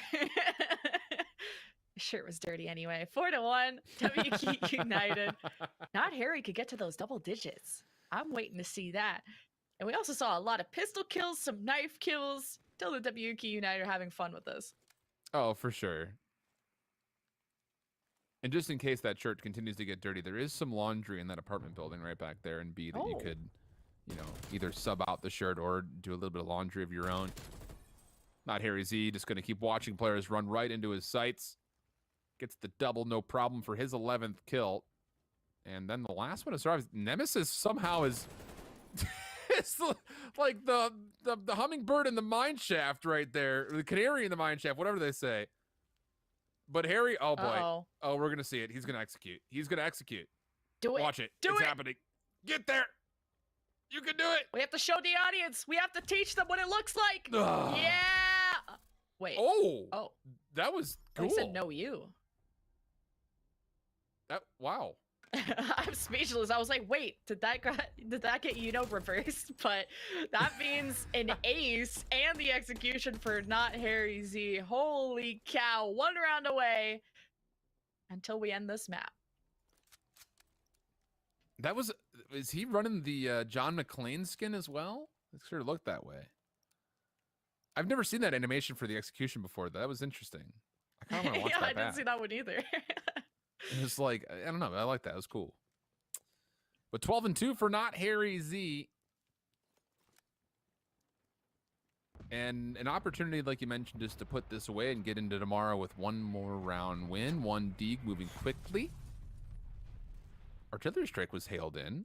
Now, that is a competitive score streak in the CDL, so we'll see if that is technically allowed to be used moving forward. Yeah, I was going to keep an eye on that too, because, you know, I wasn't really worried about it, because I wasn't expecting any players to go off this hard day 1. That, if I had to guess, probably came from Not Harry Z. So yeah, the artillery is a score streak, so the more kills, the more scores you get, you can earn up to these little perks, and it's something where it launches 3 airstrikes, so probably trying to clear that right road that WQ United were traveling down, and currently blinded. GQ backs away 2 versus 2 and still needs to defuse, but loses that to Dorfin. Dorfin clues, and then Not Harry Z shows the back end of the rifle to Nemesis twice in a row. That'll get 6-1, and I am looking through the restricted channel in our Discord, and 1Dig did ask if artillery and cruise missiles are fair game. So I assume that he got his answer, and that's why we saw the artillery strike come down, because he's obviously on that same team. But we get into map number 3. Ooh, feisty. Some may say sassy, as it's 2-1 up in favor of Sass. Back onto Express we go. This here really good nades from Drew. The stun check's going to give him some information. But smoke grenade does come through. Drew will still finish up 1 kill. Wants another, as Kato G is never going to expect this to the pistol. Nice little quick swap. And Sass, they have really stepped up. Now up 3-1 overall. They are not playing around with their food. Look at this rush through the smoke. Is hunting down everyone. It's like a shark. He smells blood in the water. He's just circling until he finds COD OG. And this was such a quick rollout, really aggressive, as you were explaining earlier, of just running through the map where Search and Destroy, you expect it to be a slower game mode because you only have 1 life, but Sass are not playing like they only have 1 life. Yeah, that's for sure. And a lot of it has been Drew in these last 2 maps. And when we jumped into this matchup in the middle of the Moscow, Drew was at a very nice stat line. He's already 4 rounds in at 7-2. So great stuff for him here. Gonna find first blood. Not gonna get the second. Kato G with the QBZ, able to find the response. But in the same moment, Astro Black finds Classy Otter. So it will be down to Kato G to have to find all 3 kills if they want to get their second round here. Remember the bomb, if you are the bomb carrier and you die, the bomb will drop, and the defense can actually physically see the bomb once it does get dropped. So I was wondering if Sass were just going to aim down that long lane just to see if anyone was going to pick up the bomb. But not only does Kato G get the bomb, he gets out scot-free and just, instead of going where all the heat was over at the B site, rotates as far as he can over to the A site. And look at those red arrows from Sass. They're still catching up. Yeah, this is going to be interesting because Kato G can put himself in a really good place, especially if he finds first blood up top. Sure will. That's the juice down, but Astro Black comes up from behind, and there was never a chance for Kato G to respond to it. So the bomb will be defused. Sass will go up 4-1, and a lot of pressure has just been thrown to the adjective animals. That was a really good effort, though, from COD OG. Not only going to the opposite bomb site, very smart. You know the defense won't be able to get there in time. And then he goes to the top of this area, this little sniper's perch, if you will, on top of the bomb, which is one of the most important power positions if you're in a 1v2 that you could have taken. And just the COD timing that you were mentioning that one time of just being able to sneak behind that defensive person, almost clutch the 1v2, but your location is revealed once you start shooting your shot, and that's when the others will find you. That's for sure. This becomes so difficult. I mean, that's why COD timing is such a common term that gets used, especially in Search and Destroy, because something can just be a mismanagement of just the time overall. Like, if you just held an angle for an extra second longer, would you have gotten the kill? Maybe. I've always been a fan of, like, I want to see some, like, doctoral psychologists do a study on COD timing. Like, how likely is a person to check something versus not? Speaking of checking something, the bomb's being defused! Oh, And the adjective animals, they sneak one away. It was a smoke to plant and a smoke to defuse. Neither team able to deny their opponents. No, that feels so bad. And it's never stupid to just shoot through smoke, even if you don't see anybody. A lot of people will just, if I don't see something, I'm going to not go in there. I'm just going to shoot, especially if you can target or just kind of communicate with your team where exactly you planted the bomb, you know, a little to the right, a little to the left, right in the center. And then you can just shoot through the smoke where that bomb is planted, because you're imagining you're throwing a smoke because they're diffusing. You can kind of use logic in that case. Yeah, that's for sure. Wow, that's tough. We'll see how things unfold now as we get into a 4-2 count, a huge round for the adjective animals to keep things tight. And now Carp over the top of the bomb. It's their second kill in a row, but are running down towards TVs, and that's where the juice is waiting for him. The kill will be there, but Kato G wants to chase down the kill and will be successful in his feat. Now on to Drew. Does exactly the same thing to Kato G that Kato G did to them. So 1v1 situation, and Drew does get tagged up by Classy Otter. Also fully stunned, by the way. That's a little bit of difference in the indicator right there. No tac mask popped. But Drew stays alive through this, and at 10-3, he should be feeling pretty good about this 1v1, considering his opponent of Classy Otter only has a single kill. And trust me, they are being more messed up than just that little stun or flash icon. Like when they're flash, like you only see white. Quite literally being flashbang in real life, you are completely blinded for those few seconds, and stun, like your movement, your aim, everything gets messed up. But for viewers' sake, for observing sake, no viewer wants to be just as confused as the player. So they just show the little icon. But in a map 3, 2 rounds away for SAS, it's up to Drew to keep this lead, because if Adjective Animals win this, this will be a closer map 3 than anyone could have imagined. Oh, but the kill, clean, polished, a little bit of health to spare. And with the defuse, SAS now a round away. Can we call this a reverse sweep? I mean, it's not a best of 5, so it's not 3 maps in a row, but it would be 2 maps in a row. So I think, maybe small reverse sweep, I guess you want to call it that. Just kind of translating that gamer lingo to non-gamer lingo for anyone out there. Reverse sweep means when you're up in the series and you're just about to win and the opponent just takes all the maps away from you, ends up reversing the series on you.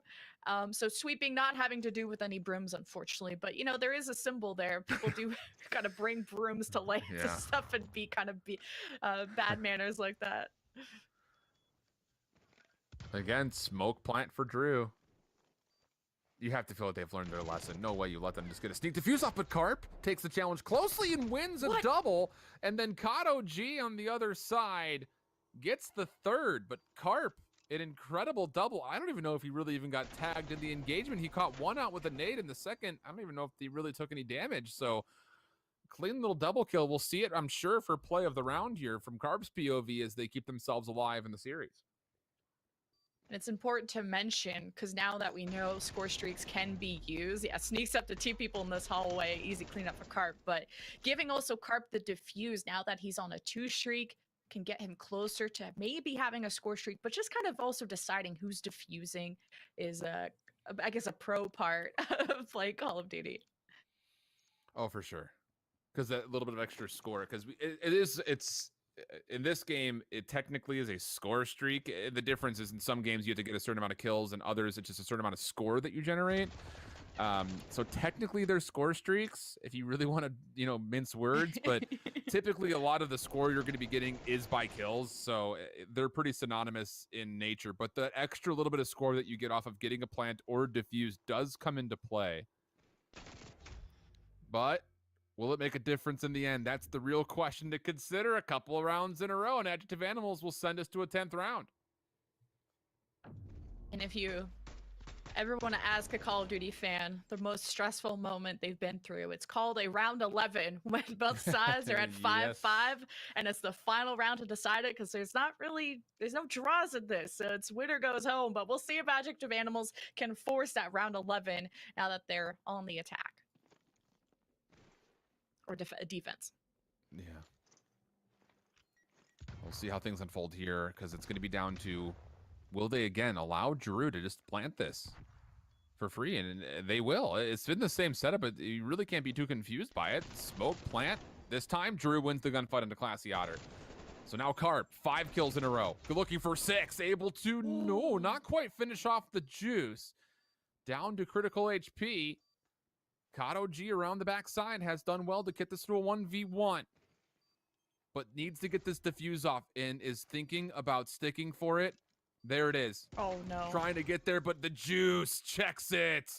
Finds the kill, and there will be no need for round 11 here, Jen. 6-4 as SAS make it into tomorrow's matches. Because I know there's different settings for Call of Duty on whether the diffuse causes a sound or not. Is it silent? And can the attack hear if it's being diffused? No, when you pick up the bomb, it's not like other tactical FPSs like Counter-Strike or things like that, where you hear if someone's picking up the bomb or has put it down or things like that. Especially when it comes to defuse or planting, the only sound cue you get off the bomb is if it's been dropped because the bomb carrier has died, and then it gets picked up again off the ground. So that's the only extra sound cue that you actually get in Search and Destroy, is just by the bomb being recollected if it's been dropped. And as we get into a round 11, speaking of, for map number 1, it's McNuggies and Click. Round 11, we're stressed, everybody, and Alderin is the last one kicking for Click as McNuggies in a 3v1.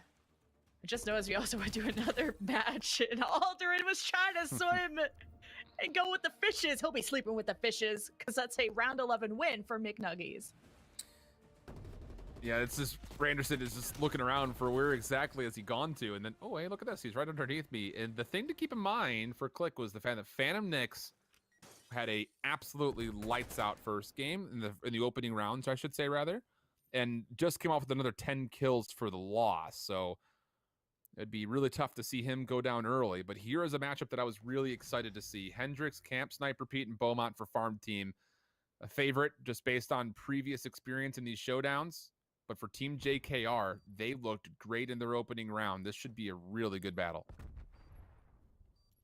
Oh, Farm Team, yeah, first time seeing them. Bomb has been planted. You could see in the bottom left of your screen, the A is in blue, meaning it's been planted. And just like that, Farm Team cleaned it up just as quickly, and they'll only take a 1-round advantage over Team JKR. Yeah, I'll say this much for this Farm Team squad. All three of these guys are really good. They're all very, very talented. There's no individual that needs to pop off at any given moment in time, but all three of these guys individually could pop off at any given moment in time. So it'll be really interesting, I think, just to see how they fare versus a good standing team in Team JKR. So far, a narrow advantage through 3 rounds, as narrow as it gets, actually. Careful right there, number one, because if you don't mantle that wall correctly, you could find yourself off the map, and that is not what you would want to see to open up this next offensive round here in round 4. Macchio going to get some smoke to move into for potentially a plant, but has held off for now, and Farm Team are recognizing we have seen nothing here at A. So they're going to try to play for the long flank around the back and hopefully contest this post plant from Team JKR up top by Bedroom. And fun fact, you can actually hit those basketballs. I don't know what happens if you get into the net. Nothing, unfortunately. Okay, because I've never got that done, but TacMass becoming active. Some tacticals were thrown his way. Meanwhile, there was a knife kill by Beaumont. Okay, 21 seconds left. The bomb planted, and it's currently being defused. And does it work? It does. Yep. Yeah, Macchio right over the top. I don't think he ever saw the slide on to get the defuse. And I love this play because not only does Beaumont find this knife, which is fun, but you see where Hendrix is positioned. He actually is the one that goes for the defuse. And the reason he's allowed to is because Beaumont is up top watching over the top of him. So it's essentially a get down and protect the president moment right there for Farm Team to win the round out. And that's an instance where Macchio is going to be kicking himself that he didn't really get a full look at where that bomb had been planted to see if anyone was defusing or not. Now as Beaumont takes the bomb over to A, they'll be met by 2 other players, Macchio and number 1. Actually, even all 3 of the defense stacked of Team JKR, but it's number 1 gets that first kill. And look who's being aggressive. It's Hendrix. Maybe that could sneak around to these players, and you gotta go for that play. This defense is just watching over the bomb. Good shots with the M4, not enough to fully get the kill. Careful here, does take down Macchio. Number 1 Sade fan just kind of walked away from the fight. I was a bit surprised. I mean, he was already on the rotation to get into kitchen, but there was an opportunity to essentially turn back around and help their teammate after the initial shots were fired. So now it's going to be number 1 Sade fan in a 1v2 and never looks behind him. Was hoping for a timing up front, but not going to be allowed. And Farm Team really putting on the heat here versus JKR. Even after the initial first blood that looked so good, the problem was there was not enough to hold that laundry position defensively. 6 kills and 1 death for Hendrix. Having a really solid game. I mean, maybe it's no Drew, like, you know, you're 12-3 or something crazy like that in our last series, but is Team JKR on this attack? Macchio has the bomb, lots of grenades thrown over in that kitchen where we just saw those explosions go down, and no one seemed to show their face mid, but look at those blue arrows of Farm Team. They are just looking down at B, and no one's at A. This might be a bad move. A little bit of second guessing going on here from Team JKR. I mean, they haven't seen much information. I mean, you're looking really at Sadefan to make the call. He's the guy with the smoke, and well, he's going to be tested. Camp snipe, repeat. Doing none of those things right now as he pushes forward, not even sniping. Lying to us by his username. Shame on him. but does get first blood. Makio will self-smoke the plant. Can he get away, though? The answer, no. Beaumont right there to make sure the exit is contested. And Takafuji, well, it's not only his reticle that'll be frowning after that. It'll be now 5-1 for Farm Team up in the raid Search and Destroy. This is map number 1, though, in this best of 3. Yeah, if I'm trying to be really sweaty and like a try hard in my games, you know, you go for your classic red dot. But if I want to make someone angry, whoever I'm killing, I definitely throw that frowny face on, because they'll see the kill cam and they'll be like, wait, that's me. I'm the frowny face. But it's kind of hard to aim with because of how kind of large it is. Yeah, there's no real part of the indicator that is actually in the middle of the reticle, so you're just kind of guessing at a way. Like if it had a nose, that would be cool, because then the nose would be where you would center your shots off of. But maybe Takafuji is just looking for the style points. But for Farm Team, 1 round away from winning the first map. And it looks like it will be off of a hit towards B. Trophy system to keep the play safe. Beaumont sliding on to get the plant. Hendricks watching from up top. And the bomb gets down successfully. Beaumont is not going to leave. He's actually crawling forward. This is so dangerous. Shots from Hendricks, good. Finds the first. Stays alive through the second and the third. Contestant in the Semtex finishes off Takafuji. And now to the low ground to try to finish off the final. Number 1 is playing from mid. Smokes were thrown. I wonder if that was from Farm Team or Team JKR, but either way, number 1 might make this winnable. 1 versus 1. The bomb is planted for Farm Team. Not a lot of time. Where is Beaumont? He's going checking out mid, thinking that's where number 1 was, and now is forced to go for the defuse, and all they have to do is prevent it, but not enough time to defuse. Yeah, that's the problem. I mean, it's tough when you're in a 1v multiple situation like that. You feel like sometimes you need a little bit of extra time when you're trying to finesse these kills, but yeah, it just starts right here. Hendricks just barely gets the last shot. And then the Semtex on the Takafuji, who could not get away. That really is what wins the game right there in my mind. 6-1 the tally on the first map. We swap back over, though, to McNuggies as we get into their Search and Destroy map number 2. It is played on Moscow, but it's Click off the backhand of Phantom again. A good performance from him early. They're up 3-1. You see that McNuggies have at least 1 point in this series, best of 3, first to 2. Whatever way you want to scramble those eggs, but it's Krypton that has the bomb, and you can see by those blue arrows in the bottom left, they're going towards A, but those red arrows, that's the defensive Click.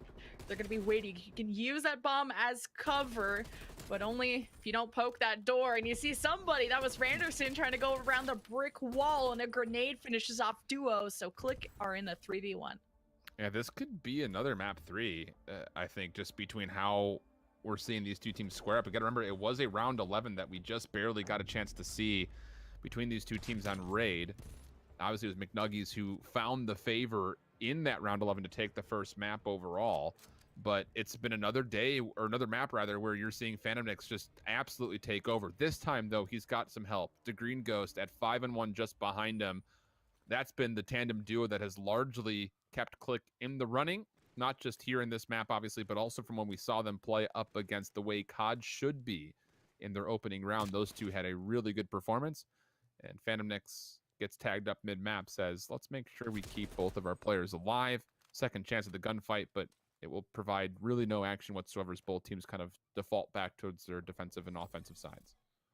Oh, that was an important gunfight that the Green Ghost just won, because they have control of the bomb, and if they would have lost at the Phantom, the bomb would have been dropped, and that could have been Click knowing that, or McNuggies knowing that, but we're seeing an A-site plant soon, but it's all up to the Green Ghost in a 1v2. He's going to get a plant off, though, so there is an opportunity for him to work this 1v2 with 40 seconds that he has to kill off the clock. And timing here, perfect. Now it's just down to Randerson, 1v1, 4 kills in a row for the Green Ghost, and he can just play this shoulder game. He just has to check to see the bomb's being defused, but has the pistol out, and oh, that will win the day. Brilliant shots coming through with the Diamatti, and that will be enough to get them on their 5th round, and a 1v2 clutch also to tote for the Green Ghost.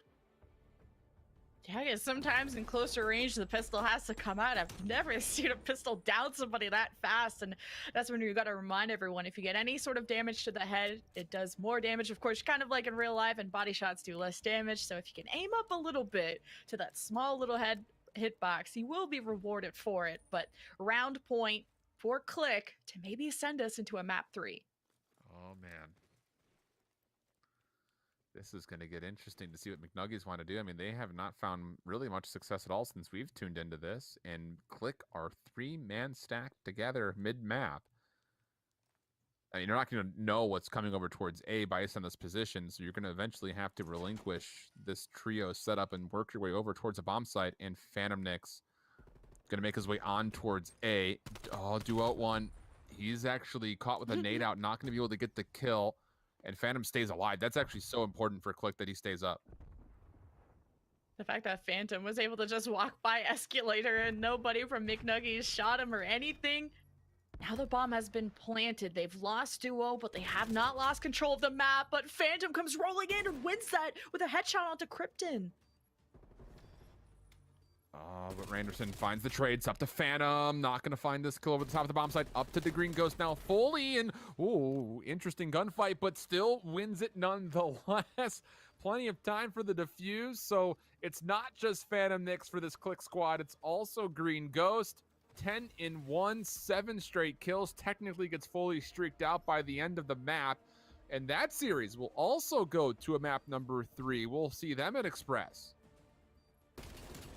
Oh, and I bet it must feel nice to go to Express as your last map, because you already played Express in round 1 as your map 1 decider.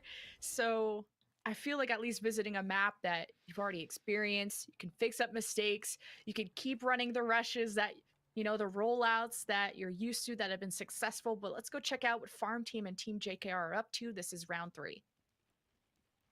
Another tight one to start. Bomb making its way over towards B. Should be able to get here pretty safely, but Beaumont is going to be the last one in. Camp Snipe repeat. Trying to hold his laundry door. Actually doesn't take any damage from that Semtex. Bit puzzled by that as Hendrix actually goes outside the back window. He finds first blood. Beaumont, though, with the bomb, drops behind the play.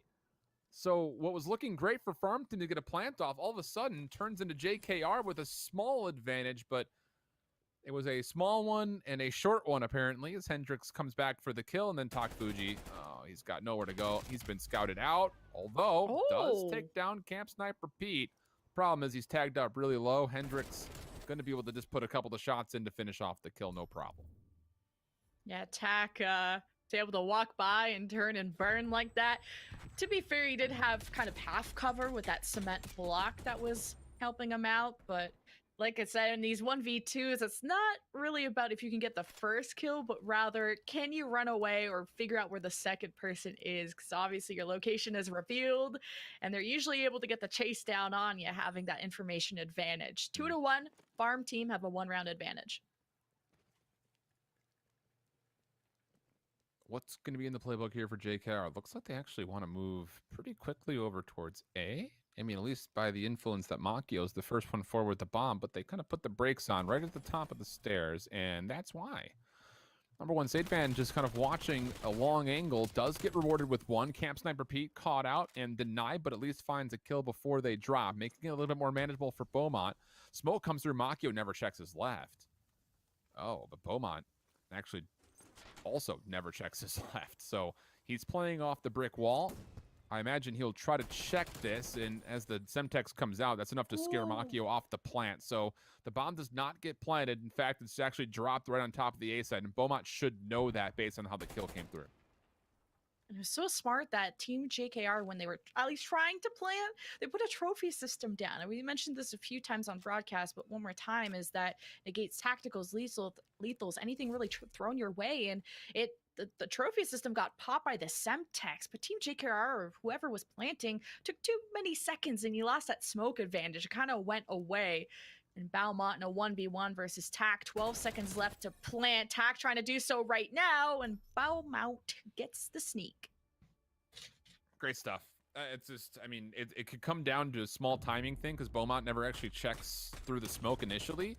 But just as the smoke starts to dissipate, that's when he gets a look at the bomb site, and it's the Semtex that scares off the plant. If that bomb gets planted, that's very doable for Team JKR. They could essentially just play off the clock and force Beaumont to make the play to respond to what was the 1v2. But instead, because Beaumont finds the kill before the bomb's planted, it's actually the shoe on the other foot. JKR has to be the team to make the play, and Beaumont never gives up the power position around the bomb site. So 3-1, farm team starting to build a bit of a cushion as they head out towards the avenue, bottom side of your minimap. That means that very likely they will get another initial look to what is happening in the B bomb site. Looking for anyone to walk by these windows. And this is called pre-aiming. Exactly how the word sounds. You're aiming around these corners so you don't have to rely on ADS aim down sights, because you do not want to hip fire, because the bullets be spreading everywhere except the target you want to hit at the worst moments. But the bomb has been planted for farm team 3v3. And they get first blood.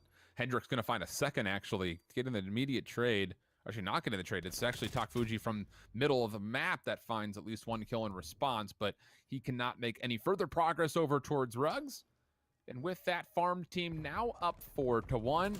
And man, I'm not going to lie, I was really excited about this matchup after seeing Team JKR in their opening round, but they are getting smoked here by a farm team so far in this second round of action.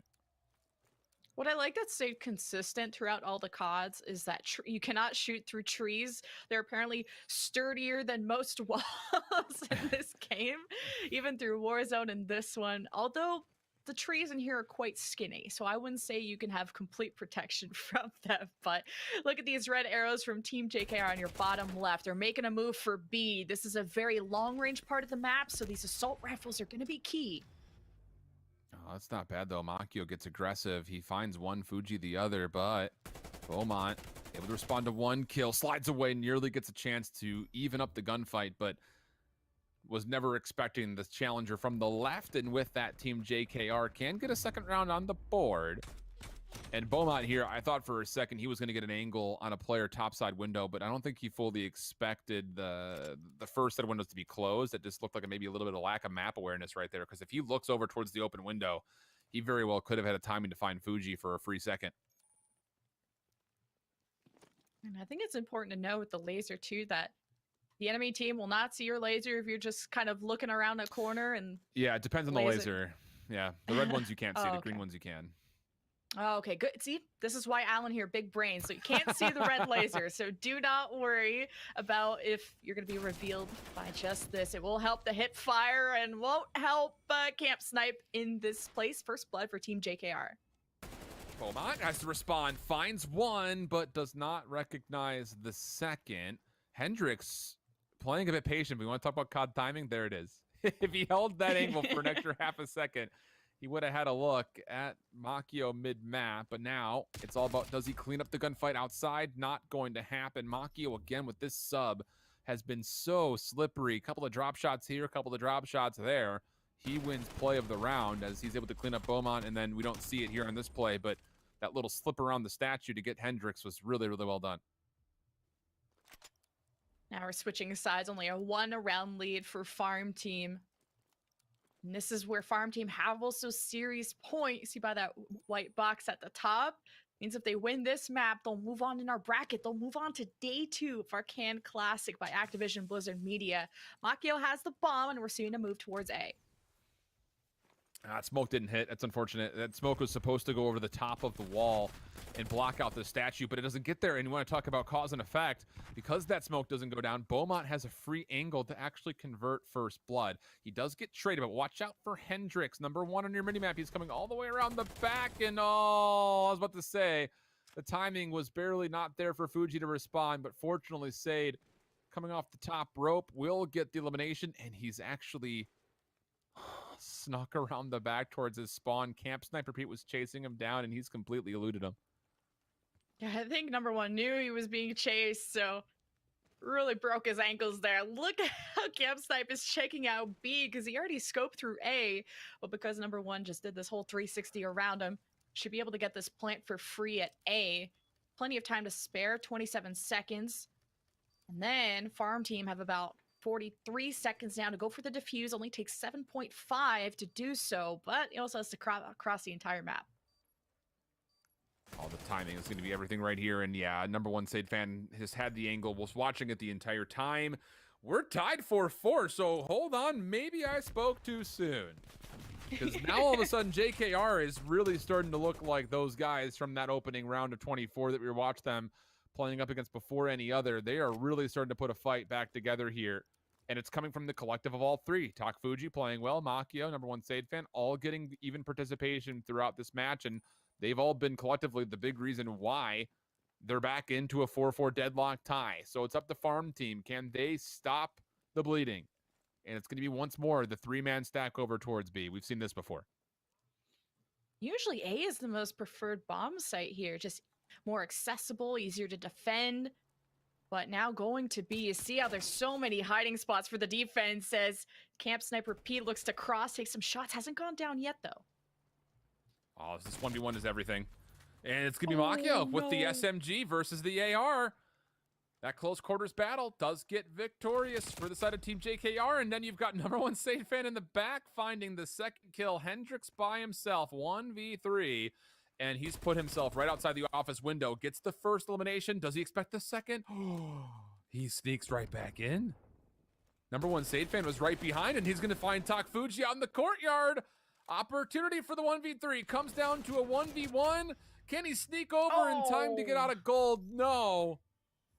Number one Sade fan in the back does enough to foil the entire setup, and that puts it now into a lead for Team JKR at 5-4. Now you realize kind of why B-bomb is so hard to attack into. Yet that long road that you have to cross while the defense is shooting you from the middle of the map, from one of these many windows.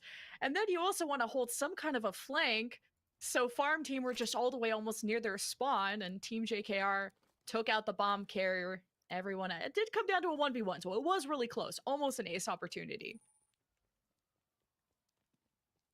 Oh, man. Do or die time here. Well, I guess not yet. Not around 11, but for Team JKR, you just want to put this one away here. Get to that third map. Give yourself a look at Express again. Farm Team, full defensive stack towards B. Team JKR is going to have a free plant. No one's going to check this. This is free gen. As free as it can be, but are the defense just going on a hard flank? The closest one is Hendrix. He's going to try and roll up in the middle of everybody, and oh, Hendrix needs some help. Yeah, he really does. But the patience is fine. Point of contact mid-map. Camp Sniper Pete wins it. Hendrix now can make a move, but oh, it's Makio able to find the elimination. But there's going to be a second challenger. It's Beaumont. Last one left alive for Team JKR is number one Sade fan. He finds the first Camp Sniper Pete over the top. Awkward gunfight, but still wins it. Kind of Goomba stomped him just right on top of his head across the wall. And enough time for the defuse, and that will be enough to send us to around 11. Oh, that was close with 4 seconds to spare. As long as you know the key number is 7.5 seconds, round 11 to decide. Will Farm Team, I think it's Farm Team, will go to day 2 of Cairns Classic, or are we going into a map 3? We haven't seen too many map 3, so pretty stoked for that. No bias, of course, but it will be Farm Team defending, Team JKR on the attack. Oh, man. Oh, boy. Oh, man. Oh, boy. Oh, God. All those things. See how things unfold here. It's going to be all 6 members at A. I was hoping for this. Was really hoping for this. It just comes down to who's going to win the gunfights. Opening shots from Makio. Good, but not good enough for the kill. Farm Team do have possession of this A site. The first smoke surely has dissipated. And Farm Team are going to throw some counter stuns to just make sure they play it safely. This is a nice little fallback moment.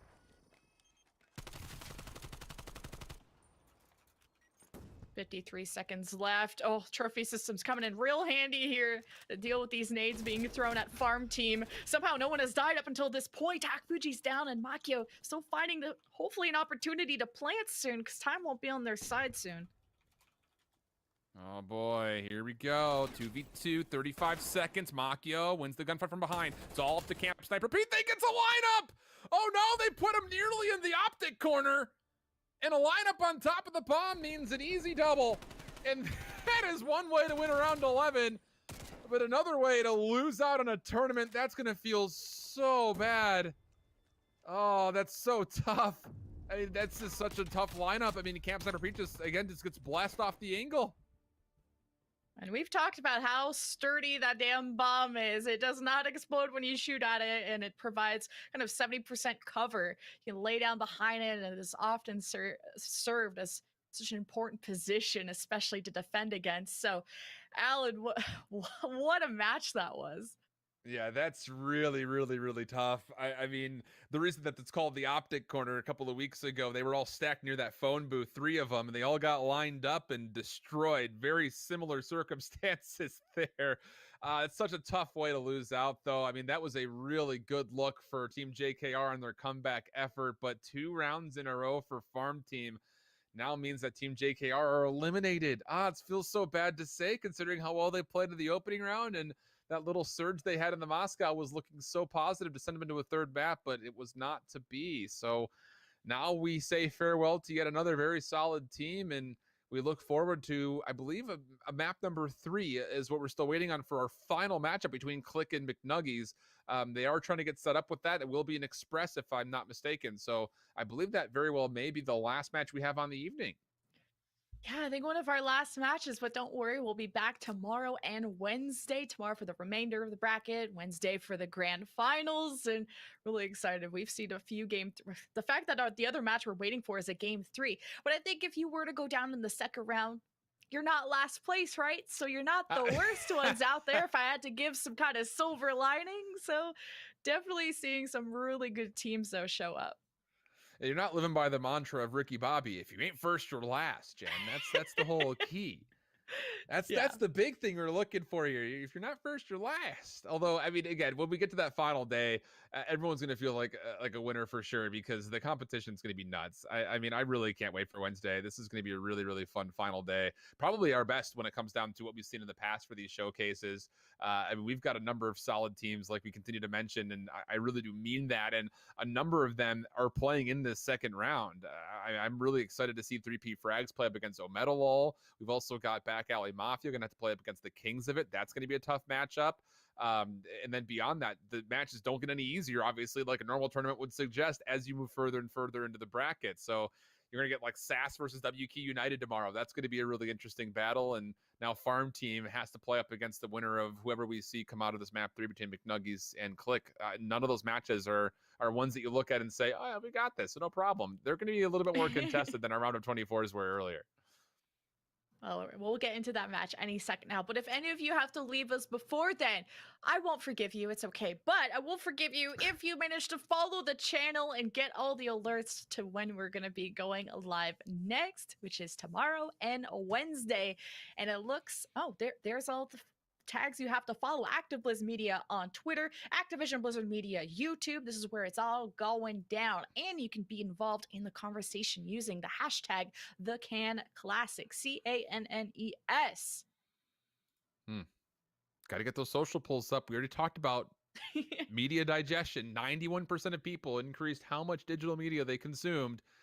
Get on socials. Show us that 91%. Prove it. We're here for it. I'm not gonna lie. My subscriber list on YouTube has gone up like tenfold from like before the pandemic. I've watched so much YouTube this last year, Jen. It's actually unbelievable. And the thing is, like, I've learned a lot. Like, I've watched a lot of how is it made videos. Like, I get like in a weird dark hole of like weird YouTube videos. Just so I'm like, yeah, how do they make PVC piping? I don't know. Let's find out. Like this weird stuff like that. I don't know. I'm weird. You're weird. I'm weird. But gamers are pretty cool. And it's been awesome to just connect with people all over the world. I mean, the fact that we could probably say we have friends in other countries, and what really all connects us is digital media. And especially the fact that esports doesn't get canceled when there's pandemics. So there's still been esports leagues. I've been trying to discover new esports, just checking out the hype behind, Smash or League of Legends or other games, and especially Call of Duty, because that's been, I feel like, one of the longest running esports and the most hype ones, where I get to watch you cast once in a while. And COD is definitely something I got into during the pandemic, and it's been really fun. Yeah, it's been really interesting just to see the dynamic of like how competitive esports has really developed over the last year, because everyone was forced to change. Like, you would think like, oh, esports has existed, so it'll be fine. But like all the production stuff and elements that all has to change. Like everything feels the same but different at the same rate, because we're used to working in person at a number of those kind of events as well. So that has definitely been a different dynamic without question.